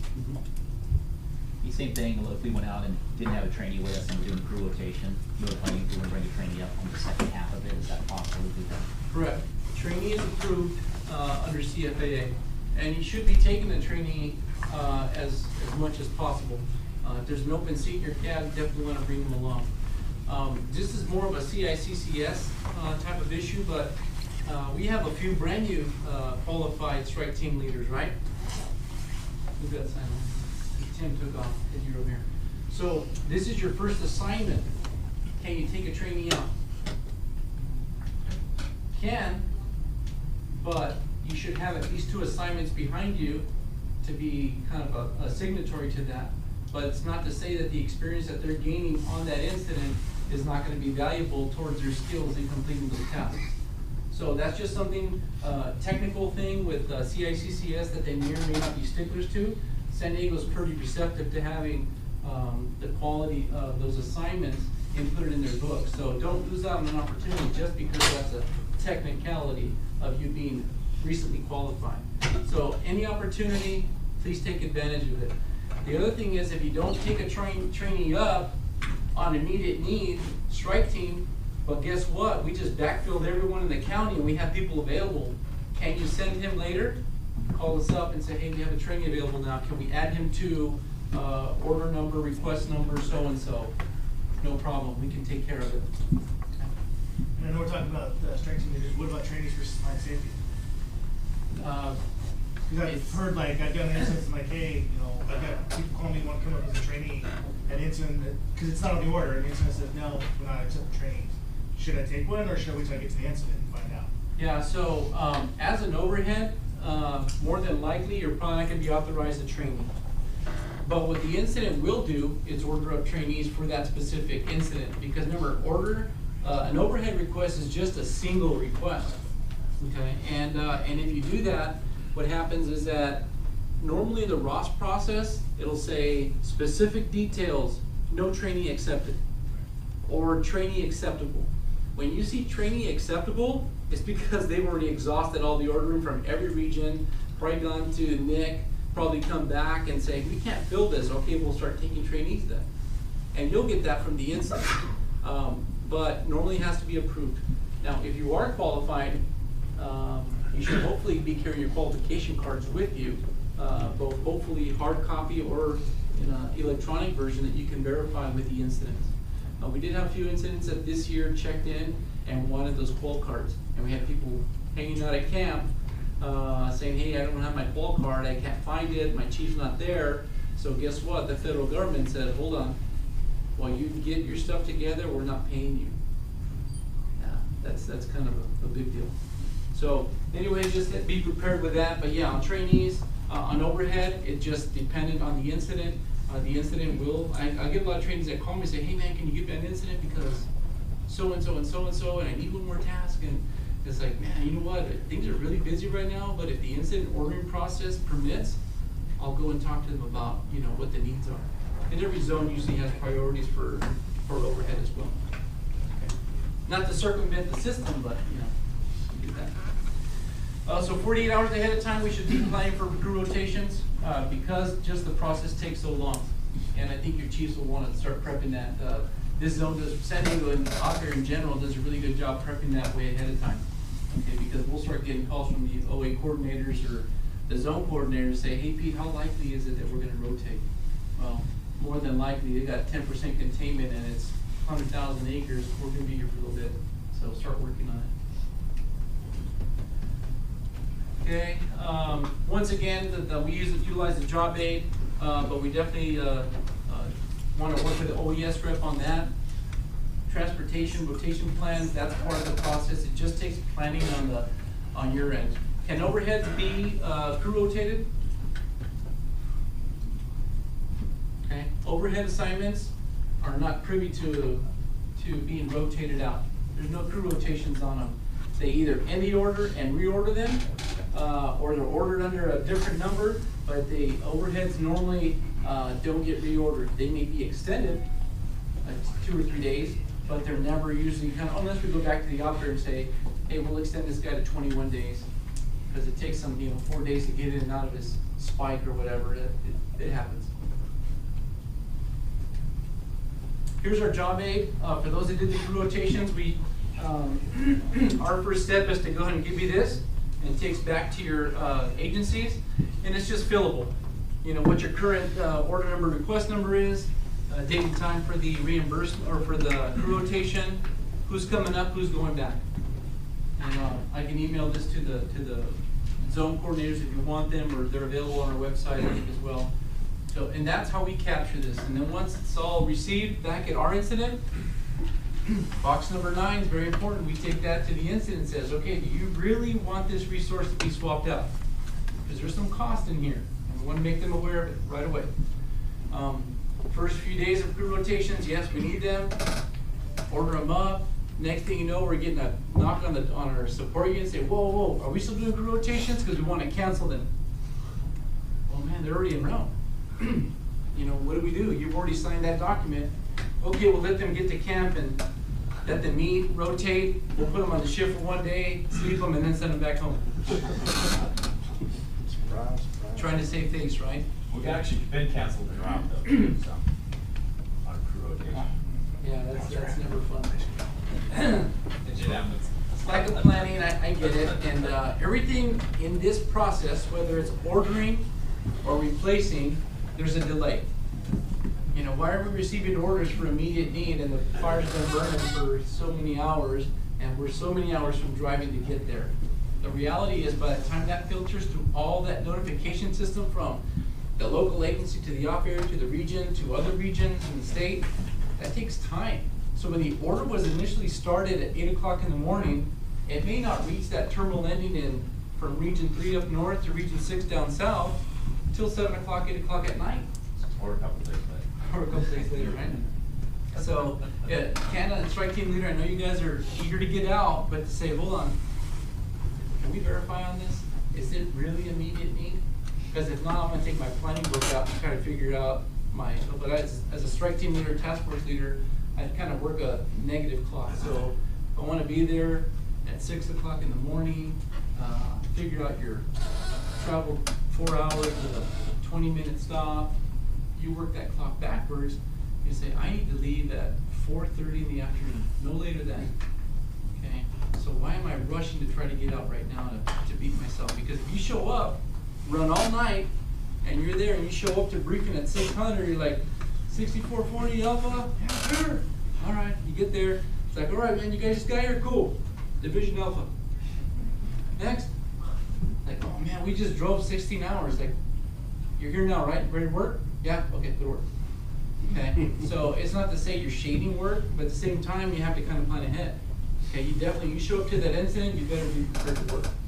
If it's IA and things kicking butt and we're just having good work, we're going to work. I don't think anyone's in that position to try to run away from that. So the approval process, it's just through the process of the ICS 213, which is our general message form. one of those forms that both has an overhead and as a strike team leader, you wanna have plenty of. That's how we communicate. Everything has to be in writing, right? As a paramedic, we always said, if you didn't write it down, it didn't happen, right? All right, well, that's true here too, because you get signatures on there. And you get that one guy that just, yeah, I approve it, guys in there, signs it in supply and gives you the 213. You're like, hey, what's your name, man? Why are you asking my name? Because I need it for my document. Because we could look at 213, it's like, who is that signature? I have no idea. It has no title, it has no name. So those type of things, you know, you want to prevent yourself from being kind of locked in the reimbursement process. Because I got one recently, got approved for hotels, and it has a, I don't know, let's call it whatever assignment is. It's not the incident business advisor, it's not the IC, and it's definitely not the finance section chief who approved those, that 213 for rental per room. The Forest Service is saying, we're not paying for that. You know, why don't you have those signatures? Well, they went to the trailer, yeah, but it could have been the CCC crews who were handing out waters. How do I know? We don't know. So the 213s are very valuable. So ask as many questions. They're not going to know you anyway, so who cares? Just ask them. What's your name and what's your position on the incident? FSC1. Good. We're good to go. Your name was? All right, man. Thanks. And you got it. Okay, once again, just being approved. Coming off shifts, when do we want to coordinate that rotation? Our rotations of days on and off never really kind of coincide most of the time with our crew rotations. So what we want to do is we want to make sure that rotation is occurring on a day you're off. So if you're off and the crew's coming up, you have that interaction on your day off. Okay, so you drive up the night before or the afternoon, you're well rested, you get to a meal bread with your compadres there, and they tell you how much they've been kicking butt on this fire and they've been cheating death and everything's great, and then all of a sudden they leave in the morning and you go to work the next day. Ideally, that's kind of what we want to happen. Unapproved rotations. It's kind of when we get those local agencies that say, hey, we're going to go back to the station and rest. It's kind of always a questionable thing, but we have to do it because there's no logistical support for them. And then they come back with different people. And that's kind of a problem. And we had that problem in the Lilac fire. I'm just going down to Oceanside real quick. All right, cool, man, cool, no big deal. Next thing you know, hey, what happened to so-and-so? Oh, yeah, scheduled vacation, man, he didn't come back. Well, who came back? Well, so-and-so came back. Well, oh, man, you know what? Hey, Joe, I want to talk to you real quick. Let's talk about this, man. How'd you guys do that? That's are still tied to the incident. Okay, so any changes you would want to make sure that you document in your 42. Unclear documentation on 42s, on the 214s, your 214 is your activity log. Those can be filled out electronically if you want, whatever's easier for you. But on the back of an IAP is always a 214. Okay, so you have no excuse not to have one.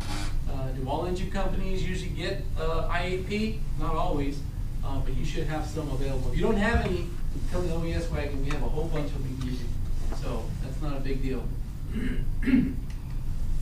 Why do we need the social security numbers? We get those guys, hey, I'm not going to give my social, I don't like the government, I don't know what they do with my number. It's like, well, if you want to get paid, you'll need to give us your number. Okay, well, I'm not going to give it to you. Oh, not a big deal. We call the chief up real quick. Hey, chief, you guys want to get reimbursed for this firefighter? We're going to need his last four is social. Okay, there you go. Any folks here in the room on incident management teams? Interagency? It's not a big deal. What the changes this year for our interagency incident management teams, which are, they usually call them federal teams. They're non-CAL FIRE incident management teams. You'll have these folks now, they're going to come through what they call the OES side of the house. And the OES side of the house will be pushing those orders depending when they're received and what area they're in. So, say Brad's on the team, he gets called for team 3, they need division group supervisor, he's on their team. It's going to come normally to us. And now we'll call it up and say, hey, Northcom, we got a request for Brad, he needs to go as a division group supervisor, no big deal, they'll make the notification. Here's his order request number. He'll make arrangements for his rental car, he's going to take one, and he gets mobilized. When he gets to the incident, what he would normally do on the interagency teams is they would do their FSLA 5s usually. Their Forest Service local agreements, Region 5, turn the paperwork in, they bill, that agency gets billed back to the federal government for reimbursement. That's changed now. Now they're utilizing the OES process with the S-42s. I don't know what the real big difference is on changes. I'm assuming it's just the Forest Service wants to do less paperwork, or BLM wants to do less paperwork, and we're gonna capture it all. Because they look at us as local government catch-all. Okay, so we'll be taking care of that this year for you. One of the deal is on rental agreements. Every agency should have their own account set up for rental cars. Normally, if you don't have one set up, the state has a state program with Enterprise that you can just sign up for. And whatever rate that is whatever rate you get. For non-specific cars, or non-specific positions that don't require 4x4, okay, is anyone from San Miguel here? I saw a few, right there, yeah, San Miguel, okay? So San Miguel goes out as a, I forget what his name, maybe a Rado, what's that Rado, okay? Not Nava, but you know, right? There's a Rado. He goes out. He goes out and he's on a 14-day assignment. Chief Brigger calls me and goes, "Hey Pete, man, got a reimbursement issue." What's the deal, Chris? Okay, check this out. I got a guy go out, he runs Suburban for 14 days. All right, well, what was his position, Chief? It was a Rado or whatever it was. Man, that's $33 a day versus $65 a day. There's kind of an issue there. Yeah, for 14 days, you understand why I'm so pissed? Well, yeah, I do, because there's that gap. So how do we fix it? Okay, first of all, knowing what car is available for your position. Okay, support staff function, camp people, $33.65 is what you're going to be given a day. If you choose to go above and beyond that, that's going to be on your agency. And I'll show that chart where it's at. But you may have to justify as to why that expense occurred. In this case, it was a simple fix that, you know, you didn't have to get all upset about, but we did as the OES side of the house, is to say, let's figure out where the problem is and go back. And what happened was a simple error, is when he went to check out the vehicle, there were no compacts left. The only thing they had was a limousine or whatever, it was a Suburban that was left. 4x4 Escalade. You know? Upgrade. You got upgraded. And the deal is that if you rent a car online for $33 and it's not there, they have to upgrade you to the next level. Whatever's available. So the caveat to that is you order up the minimum and you show up late in the day when there's nothing left and you can test it. So anyway, we figured it out though, but it was a good learning process, not only for me, but for the agency as well. So, did a good job with that. All our stuff will be found in Exhibit H of the agreement. So that's why this agreement is so vital to you guys, because Exhibit H tells you everything that's reimbursed and what's not reimbursed. It kind of covers you from both ends. This just goes back. This code, if you're establishing it, if you don't already have an account, you can utilize that code, which is our state code for 2018, and allows you to utilize that for a rental car. Oh, one thing that's pretty important. If your Ross order doesn't have rental car approved and you rent a car, you're kind of, that's on you. Now, it could be an oversight, yeah. Rent the car after you get approval from the incident. Quick call, say, hey, I received my order, but it doesn't have rental car approved. Oh, okay, oversight on our behalf, no problem. I'll add it in documentation. And that's how that gets added to there. Will that order have four-wheel drive, or is it just? Yeah, it does. Correct. Yeah, it's specified. It will say four-wheel drive. That has to go through you, or you said the incident, sorry? Through the incident. Through the incident. If the incident, they don't pick up, it's not a big deal. You can run it through us, and then we'll try to point you in the right direction. For our zone, what we've done in the past, we just call dispatch, and dispatch goes back through Northcom, which goes to the incident. So just, if it comes in, if it's not on there, just call dispatch, and they'll follow it up the chain and back. Correct. And they're pretty good about that, so. Can we go back one to that code? What do you mean by that code? So when you go to Enterprise, it says, I want to establish a code. I want to establish an account. What's your account code? If you put this account code it defaults to the state rental rate. Okay. And all the rules that are on there. And hopefully it's tied into your city's account, so you don't have to fork it out of your own pocket. But if you do, because we get a lot of these eager overheads that just wanna go out, hey, my chief said I'm good, I'll do my rental car on my own and get reimbursed for it, you can utilize that code. Okay, if you don't have your city code set up in place, but as an option. There's the enterprise website, that's where they take that in. Here's that form I was telling you about. This is kind of a general idea of what they paid, $33.96, it went up a little bit. So compact and intermediate, those are the ones you're gonna rent unless given something different. Now, can your position require something greater than that? How many orders come up with 3/4 ton 4x4? Yeah. Right? We have to have a Dodge Power Wagon. With a snub top and everything else, right? Fully loaded. And if it's not Best available sleeper. because, Chief Pascal takes it away from him, he has to go rent one. He definitely wants to make sure that it does say 3/4 ton 4x4, because then that puts him in a whole different bracket. $92 a day. Okay, so, and the other thing too is that some of these orders kind of come just standard, packaged. They put language that just kind of stamps in there. Anyone familiar with Ross? You start putting Ross orders together, you're like, okay, where are they going, what do they need? Oh, I need a rental car, and it puts cell phone, laptop, approved. Okay, well, or pagers, there's even pagers. And so it's kind of like a general, statement in there. If your position, say we go back to a Rado, has 4x4 3/4 ton approved, you think that's kind of a typo or kind of a inclusion? It could be reasonable with that, because you may be put in a position to say, yeah, you knew that position didn't require a 4x4 to be sitting in camp.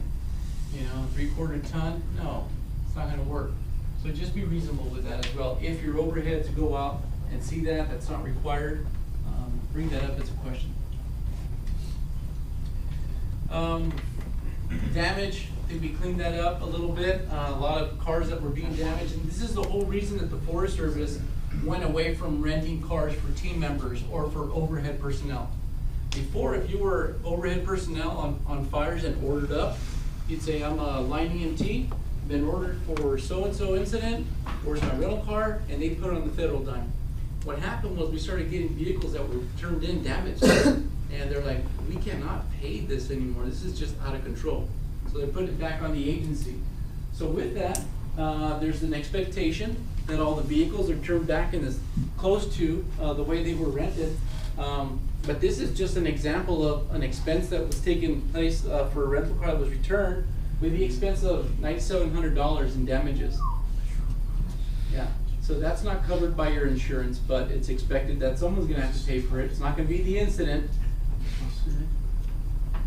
Duct tape, fiber tape on the mirror, bumpers, damage. Now, are there incidents that some incidents may cause that? Okay, anyone on the rough fire in one of those weird divisions way back there? It was nasty out there. But you bring that sort of stuff to the incident. Say, during the course of my duties in smoky conditions and all the stuff that OES rep will help you narrate that documentation a little bit better to hopefully get approved. If you're on your cell phone and you hit a rock, that's not gonna count. Well, that code that you had up earlier, because I've used not that one, but the other ones that they've had in the past, since it defaults to the state account, it then authorizes that truck for off-road use. That's what they told me. It says, yeah, I'll be taking this thing off-road. And they're like, yeah, no, on that code, it authorizes you to take it off-road. Okay. So.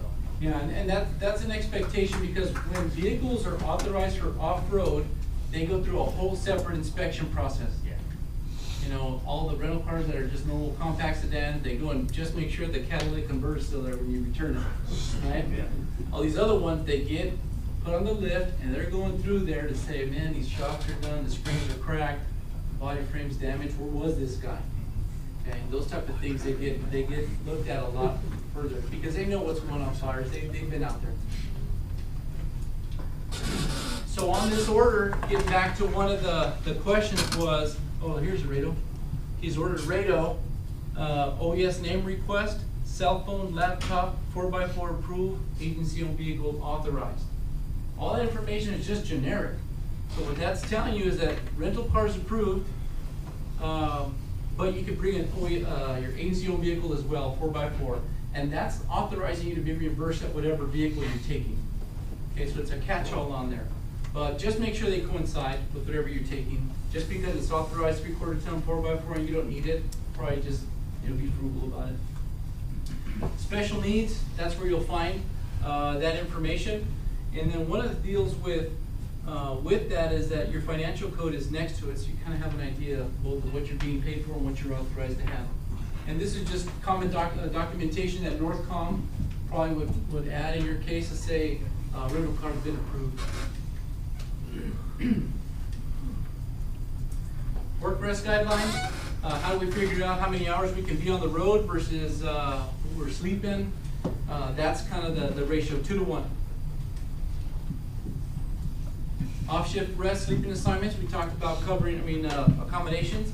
If you're staying in a hotel, you need to document that. Make sure that you're separating females and males. You're authorized 2 people per room. Strike team leaders usually get their own. If there is some challenges in there to get rooms, you're going to have to figure that out and balance that act as a strike team leader. And reimbursement, we talked about not having the capability of paying up front, but as a strike team leader, the reality is you may show up on those small incidents, especially if you're a mobilization center and you're IAing fires that doesn't have any logistical support. You might have to put that on your own card because of, some agencies will say, we'll give you this number, go take care of it if you need a hotel. There's nothing set up? No. No meal set up? No. That falls back on you. So just be prepared as a strike team leader or trainee to do that. Now, as a strike team leader, you may put that on your trainee, right? You're a trainee, man, go put on your card. Should have it. It's going to happen. So anyway. Local government, OES engine, staffed by CAL FIRE personnel, may fall under this provision. So, really quick story. Anyone on the Lost Fire? Yeah, Chief was there. Mm-hmm. So the Lost Fire shows up. I had a mixed strike team. Everything's in planning level or preparedness level 5, right? There's no resources available, and we're pulling resources from every op area. So I have a chief out of North County pull up an OES strike team. He has 1 engine from San Diego, 1 from Imperial, 1 from San Bernardino, Riverside, and 1 from Kern. And the one in Riverside is assigned to a CAL FIRE agency. So CAL FIRE is riding in a CAL OES engine. So they're saying, hold on, we have an MOU and we have to stay in hotel rooms, and by God, you're going to pay for it. No, it's not. It's not the way it works. My MOU supersedes this and that. I was like, you know what, hold on. You're wearing your CAL OES hat, local government. You're going to go wherever they can accommodate you. And whether that's in a climate-controlled, shaded structure, that's where you're going to be. Anyways, it causes a challenge. So who gets the burden of all this interaction? Strike team leader. And this poor guy, I can't even remember his name, but man, he was stressed out about it. He said, I just want to go home. I don't want to get reassigned. I just want to go home. I want to be rid of this problem. But reality is you may have this type of incident and you're going to have to manage it. Okay? I think he's a North County chief, wasn't he, with the CAL FIRE strike? I can't remember his name. Yeah, I can't remember. I picture him. I remember that incident. I was like, I'm out of options, chief. Can you talk to this guy? Sounds like a union rep now. Would an option there be just send that engine home? It could, but once again, you run that risk because he said, send that engine home and get him rid of us. We want to be gone. Well, if he goes, you all go. And I think at one point it was like, I don't care, just reorder me. I just want to get rid of this configuration. It's not working for me. So accommodations that are suitable, shaded, provided some air, hopefully, tents, but it's shaded. And there's going to be some times that when I had this incident this year where there was just complete drawdown and there was no logistical support anywhere in the western United States. We could not get showers, we could not get shade structures, we couldn't get food. And it's like, man, I'm looking at these guys saying, I know you haven't taken a shower in 3 days, man. I understand that. I just don't know what else to tell you. It's just realistically, as soon as we can accommodate it, we will. So that was the tuna fire, right? That was one of them. This was a Middle sleeper. of downtown LA. Yeah. Take a shot. We Yeah. talked to that chief, by the way, we ran into him in a conference. Must have been fun. Yeah. We told him, you need to take care of our folks from now on. Yeah, pizzas You and did do a donuts good- on the Latuna You fire. did do a good job with that, so. Yeah, this was a He took sleeper notice. fire up in, Mono County, up along the Nevada border. And that was just a weird area because, fire started in California by Lake Topaz, burned itself into Gardnerville into Nevada. And so it's a California fire, but base camp is in Nevada. And now we're out of state. And, now we have inmates in there too. So it was a mess. It really was. It took us 4 days to get showers and hot meals. But, you know, when it's late August, almost in September, there's no resources available. You know, we're working as much as we can. OES reps, we're working as hard as we can to make that happen. You know, they understand the agreement, but the reality is that when resources are needed, you're gonna be put in those awkward positions. So, hopefully not for too long. Sure we all slept in those. If you haven't, probably haven't got sick, right? Everyone's sharing the germ. Motel guidelines, there should be a motel unit leader. As a strike team leader and trainee, you should carry the CAL FIRE check-in rosters. Okay, this is the same roster you're gonna be using for hotels and for meals. So as a strike team leader, if you're putting your card down to support the whole strike team and you're gonna be submitting it, they're gonna want this as verification. They wanna know how many people ate, what agency they were from, and what day they ate and what meal it was. Because you just say, well, yeah, we reimbursed everyone for breakfast. The breakfast was $18. You're saying, that's cool, no problem, but we're only reimbursing you $7 for breakfast. Oh, okay, kind of would like to know that. Because in that case, they'll probably gonna Jack and Bob and get everyone breakfast checks, right? So anyway, but these forms should be available. If you don't have them, let me know. I can email them to you, and then that way you have them on file. Yeah, it's good to carry those forms, so you know what your meals are, because breakfast, lunch, and dinner are all different prices, but you wanna be within that or you're gonna be paying for it, so. Correct. One of the things you want to avoid on this form, and one of the things I can show you, is you kind of see a strike team leader sign for everyone. Yeah, that caused a delay in reimbursement. Not only that, it's in black ink. So the signatures should be in blue. Your strike team, you should have blue ink, and you should be signing, everyone should be signing for their own verification that they did indeed have that meal. Keep you up on that. Time unit, we are your time unit. If there is no OES rep at the incident, which happens to this zone quite a bit actually, you have either one of 3 people sign the 42. You should have 42. I think we mailed them out to most of the tribal agencies that have them. If not, strike team leaders should carry at least 10 of them, just in case you do need some. Under the finance section, has to be signed by the IC, finance section chief, or the incident business advisor. The only 3 people that can sign that. And if there's no one available to sign it, you wait there till someone shows up to sign it. Okay, because it's very, very important that the incident will authorize the payment if any of those 3 people sign it. Now, not to say you're gonna spend an extra day there because no one's available, is we need to make some considerations for that as well. If they're on a different division or a different fire and you need to get going and you authorize to demo, call me or one of the A reps and say, hey, this is the situation we have. We've been demoed, but we don't have signatures on 42. Can you make note of that and figure out how we're supposed to move forward with it? IC. The IC, the finance section chief, or the incident business advisor. And the incident business advisor will be found on federal incidents if they don't have a finance section chief there. Now, we have big incidents like the Thomas incident, and had multiple IADs out there. So, here's our 42. Here's one filled out. What I did is I kind of left some QR scanners out here, or QR code readers here. You guys just samples, they're all in there. Keep those in your file. And the way those are set up is, I don't have a sample with me, but on the side of this form, it'll say crew rotation, strike team leader, reassignment, overhead, and those are your different samples. So those give you a good idea of how those are filled out. Pretty much on this one, everything that is blue is filled out by you. Everything that is red should be filled out by the incident, OES rep or finance section chief. We usually keep this one blank till the end. which is that's when you guys come to the OES trailer and say, man, we wanna work. Where else can we go? What else is burning? Send me to another incident chief. Come on, man, I'll buy you coffee, I'll buy you dinner, whatever. And that's what we said, we'll fish, we'll see what's out there, see what's going on. And if there is a reassignment, we'll definitely make that resource available. Now, before you come to us though, probably the most important thing to do is what? Call home. Call home to make sure that you're okay with that, okay? Because you're gonna say, yeah, we're committed, man, send us home. It's day 13, are you sure? Yeah, send us, we're good, we got 2 more days. Travel day there, you rest, another day, and then you get to work. Guess what? You're already at your 14 days, and like, hey man, we've already been on incident for 14 days. We've only been on this one for a day. We need to fix that. Okay, so make sure you get the approval beforehand. And it may be easier just to send you back home and reorder you.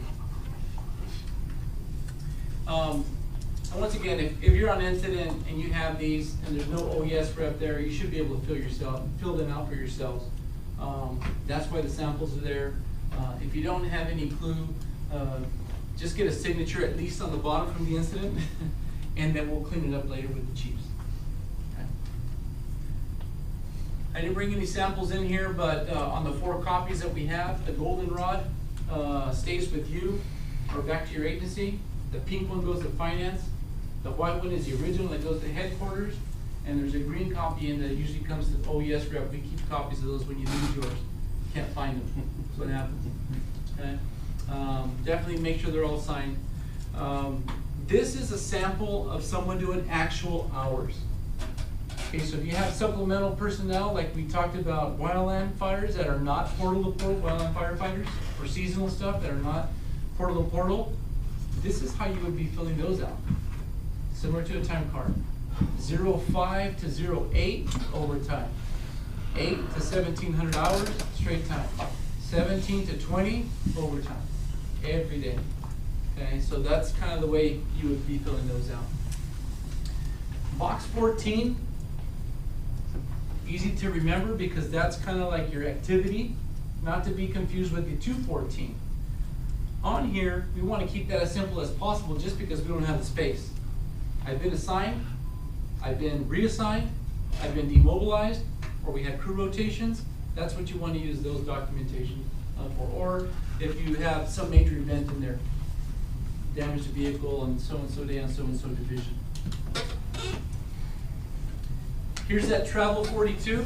This is the one that occurs when you guys are breaking bread together and you guys are filling it out and happy you're going home and happy the guys are there. They're all clean and ready to go, energetic. And it's Christmas time on the Thomas incident, right? No one wanted to be there for that. But this is what would stay with the crew that's coming back home. This is what they're bringing home.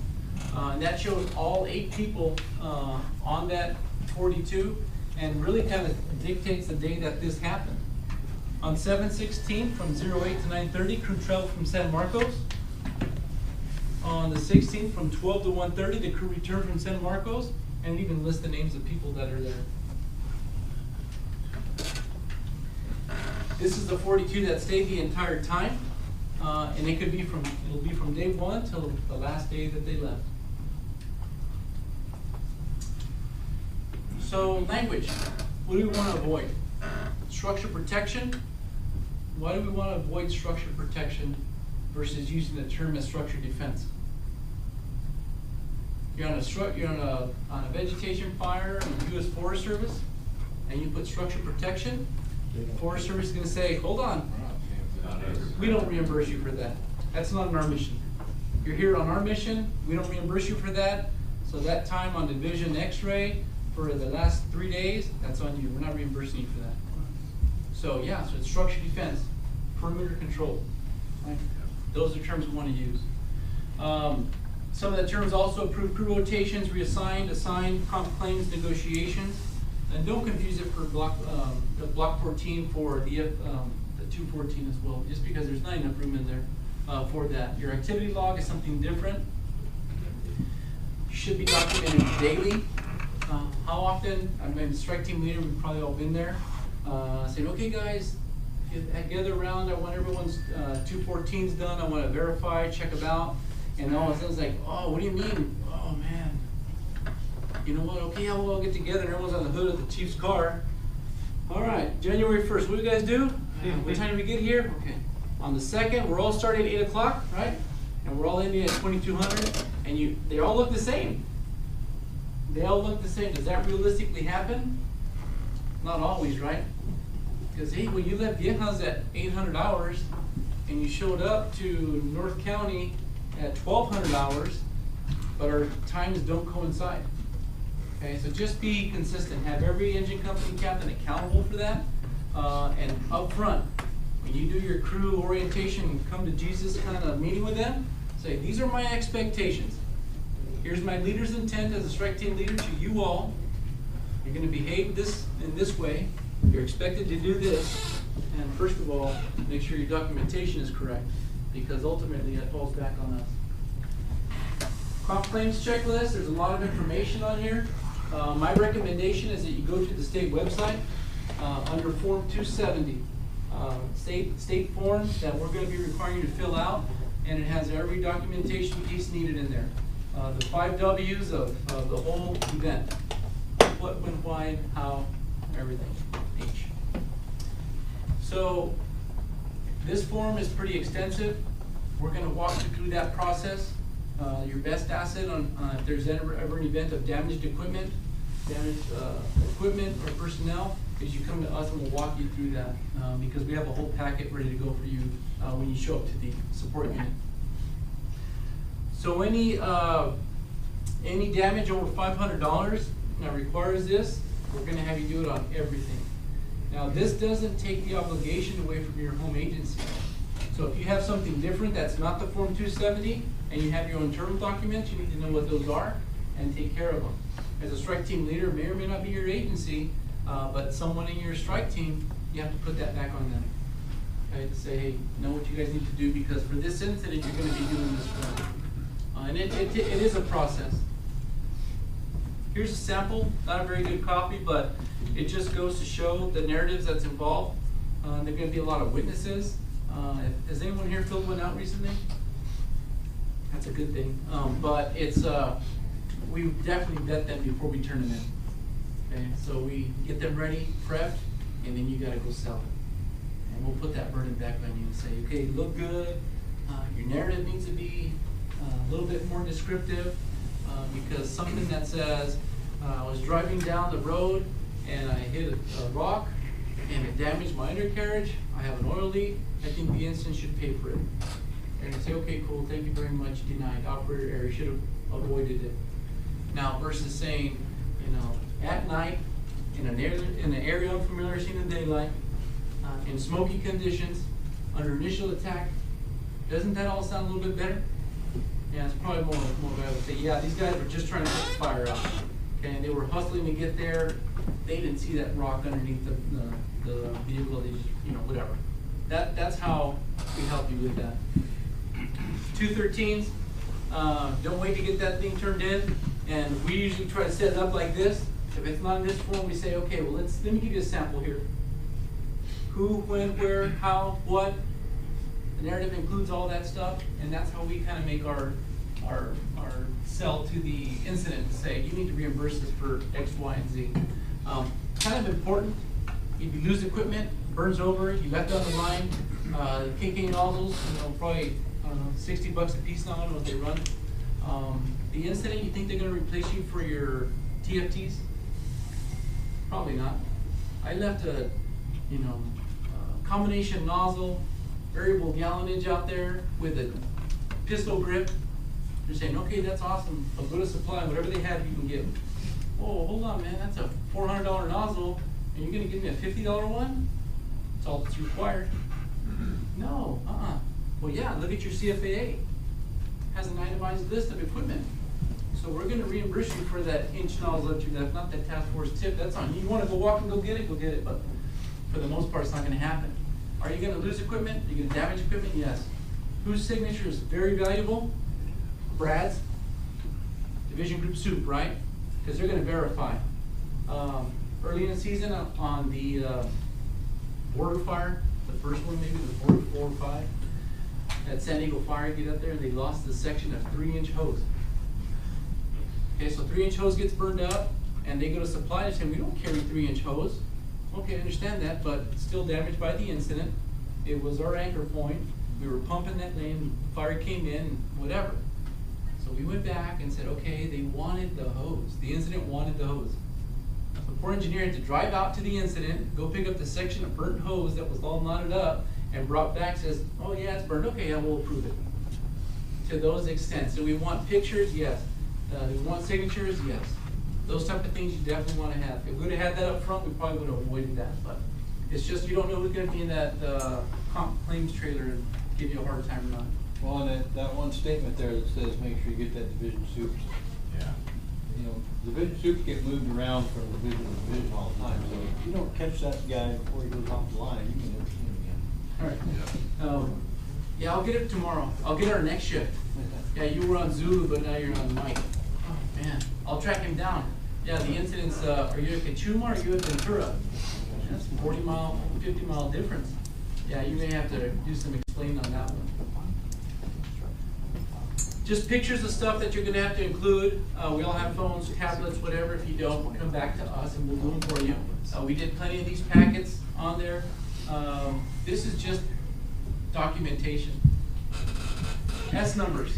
S numbers are used for equipment, they're used for food, they're used for fuel, they're used for a variety of items.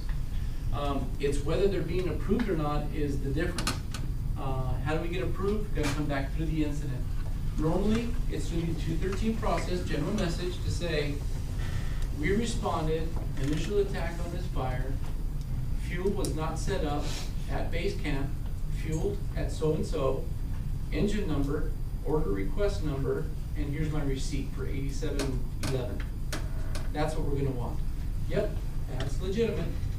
Okay, now as a strike team leader, you can say, well, we had all these engines pumped and they lost the receipt didn't get spit out. That's a little tougher sale. You can do it, but it's gonna take some challenges to get that.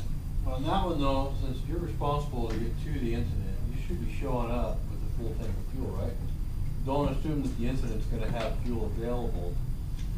I mean, if, let's say you're driving to Riverside, right? So you leave here with a full tank of fuel, you get up there, you're at a quarter of a tank, and there's no fuel available. Are you entitled to an S number, or are you better off just filling it, having it ready, and I always fuel before I get on scene. I do too. I pull over and fill the strike team up and we show up fuel, because a lot of times they don't have fuel set up. They don't. Even when you're going on a strike team, they're so behind and if there's a lot of fires, you're out of luck. So you want to show up ready to go to work. Otherwise, you're going to get sitting staging forever. Yeah, You showed up ready to go to work, they're going to put you to work. But if you're not, I remember last year we were in Riverside, Canyon One, and one of the strike teams from San Diego or somewhere was working on trying to get S numbers for fuel, because there wasn't fuel set up yet.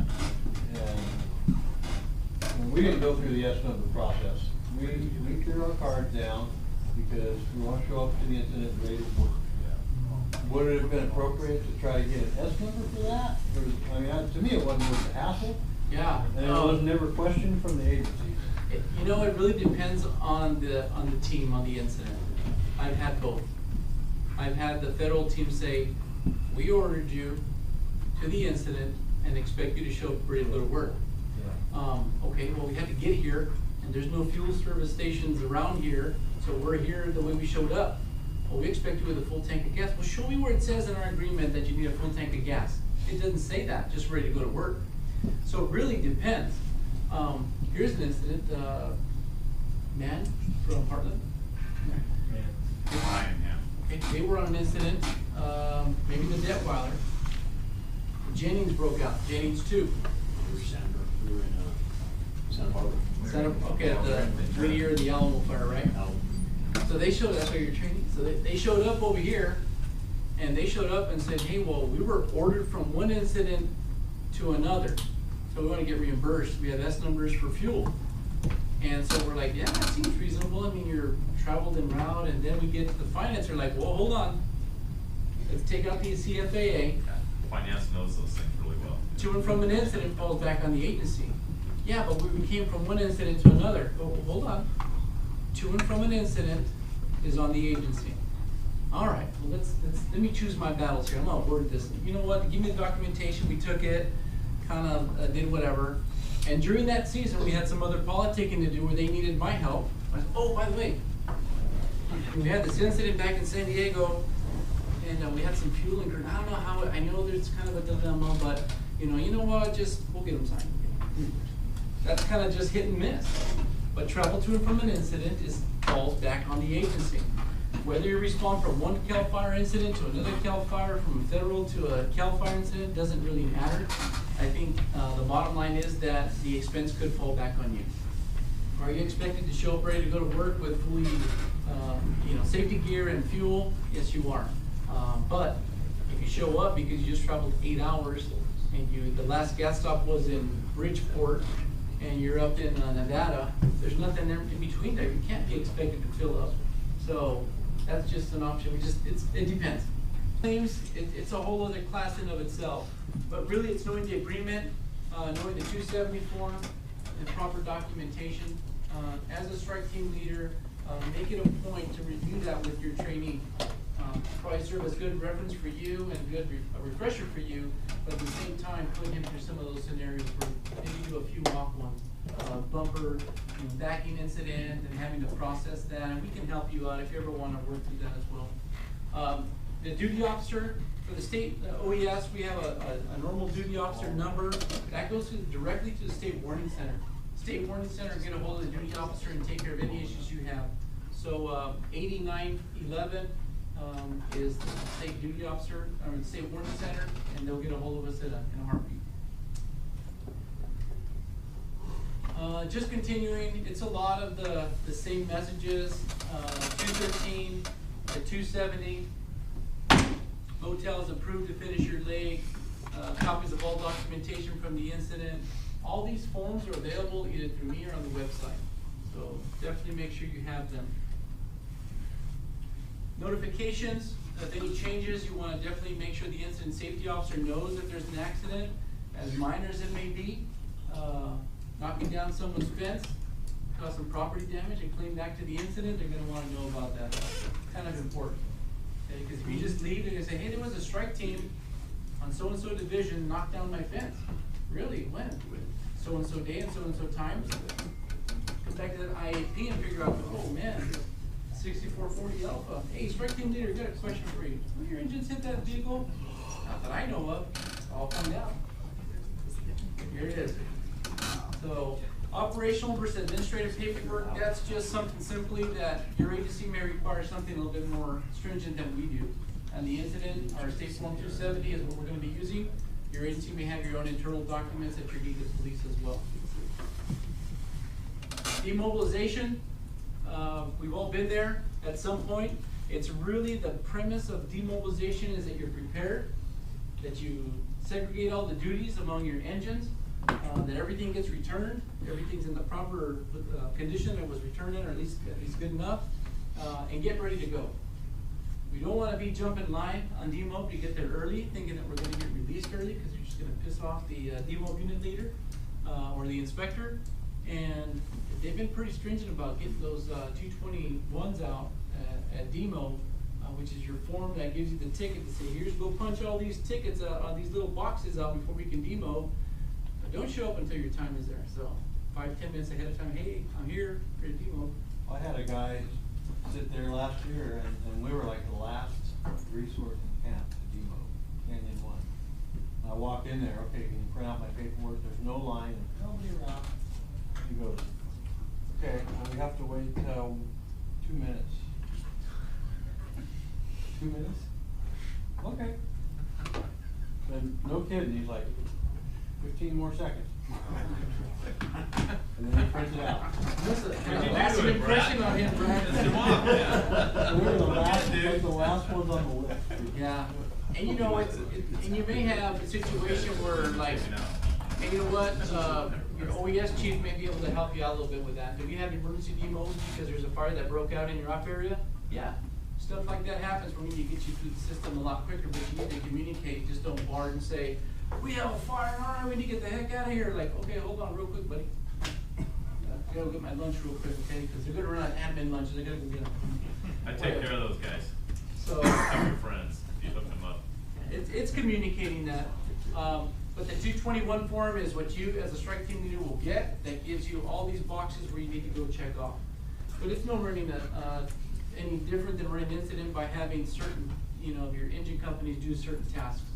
You're gonna have those that are good documenters, that are good logistically, that can get everyone kind of squared away, and you gotta utilize those guys.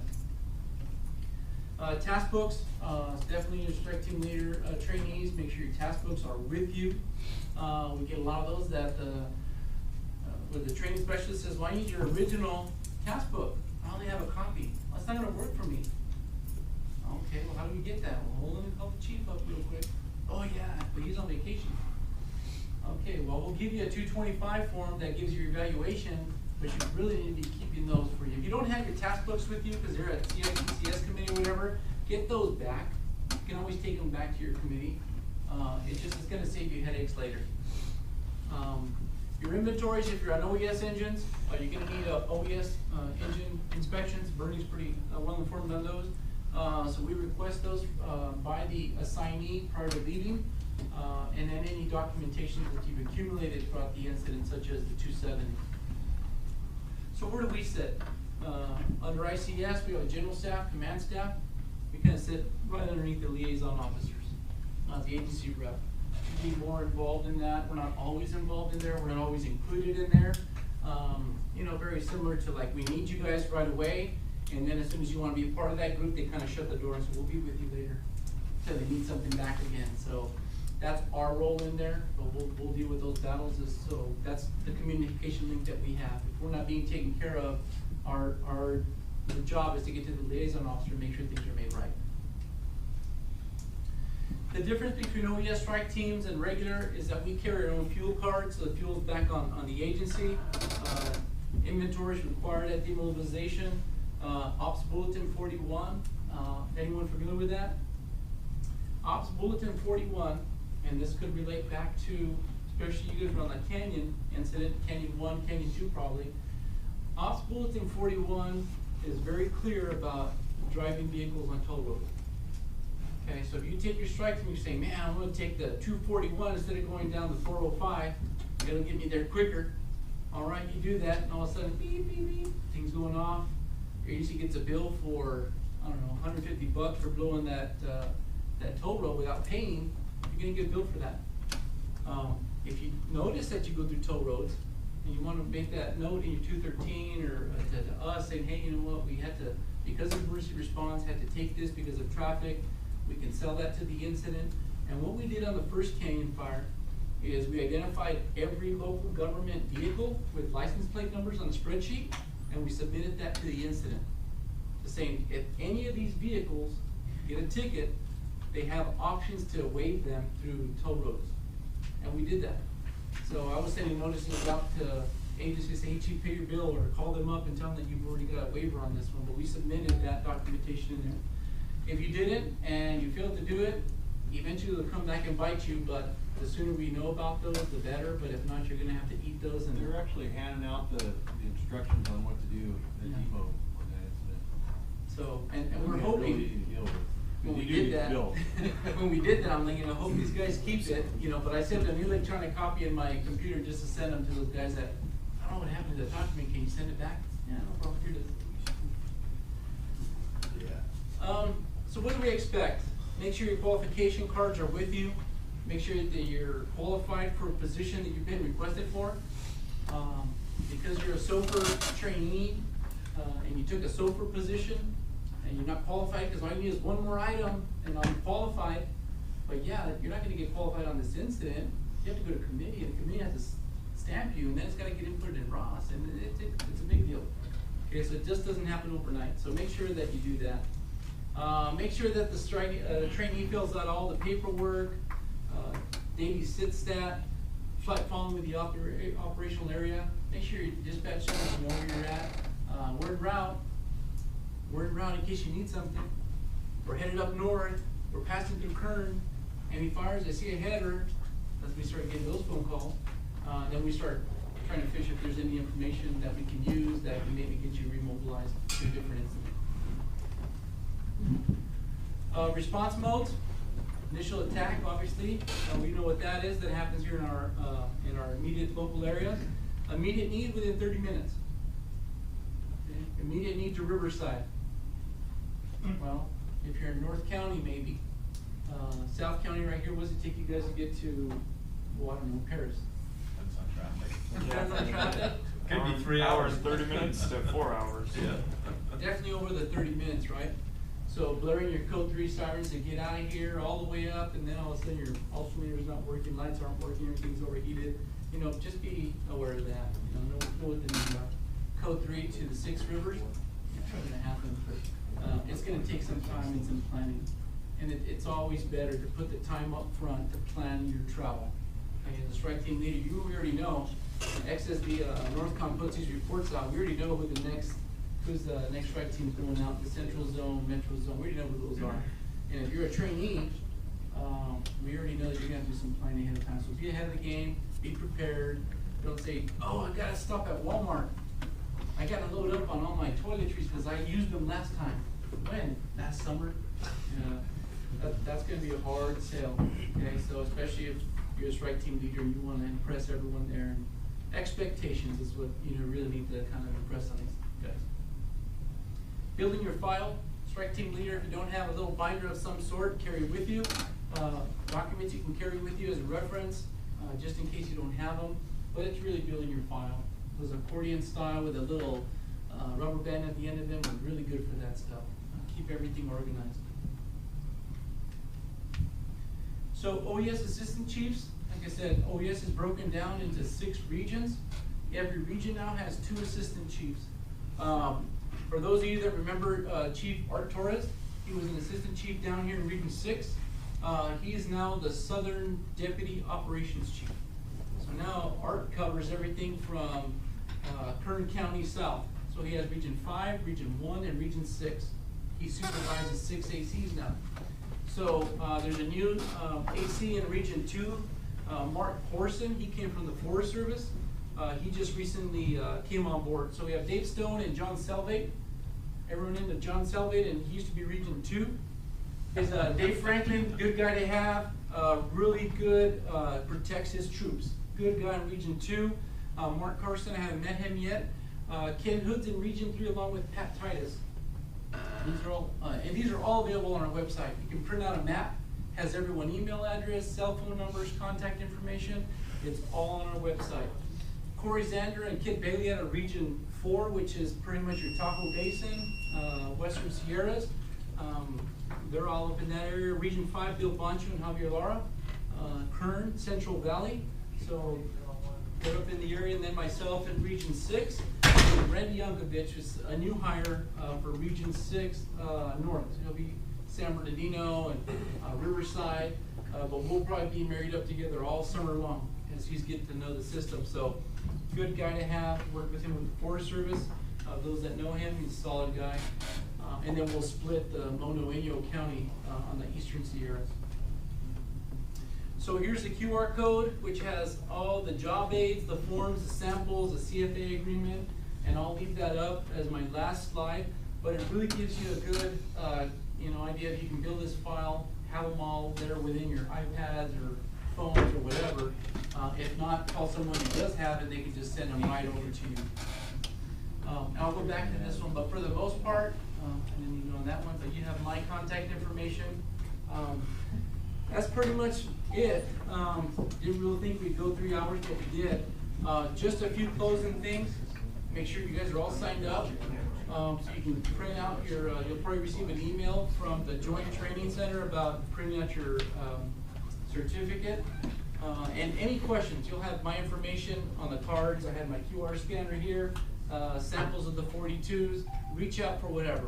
They said we're OES or agency reps on most incidents. And just, if we're not there, you have our phone numbers to get a hold of us. If we're there, just come on by, say hi and check in, and definitely take care of whatever we need to help you out with. So that's all I have right now, unless there's any other questions. No? Thank you guys for your time, and you have my number. Get a hold of me.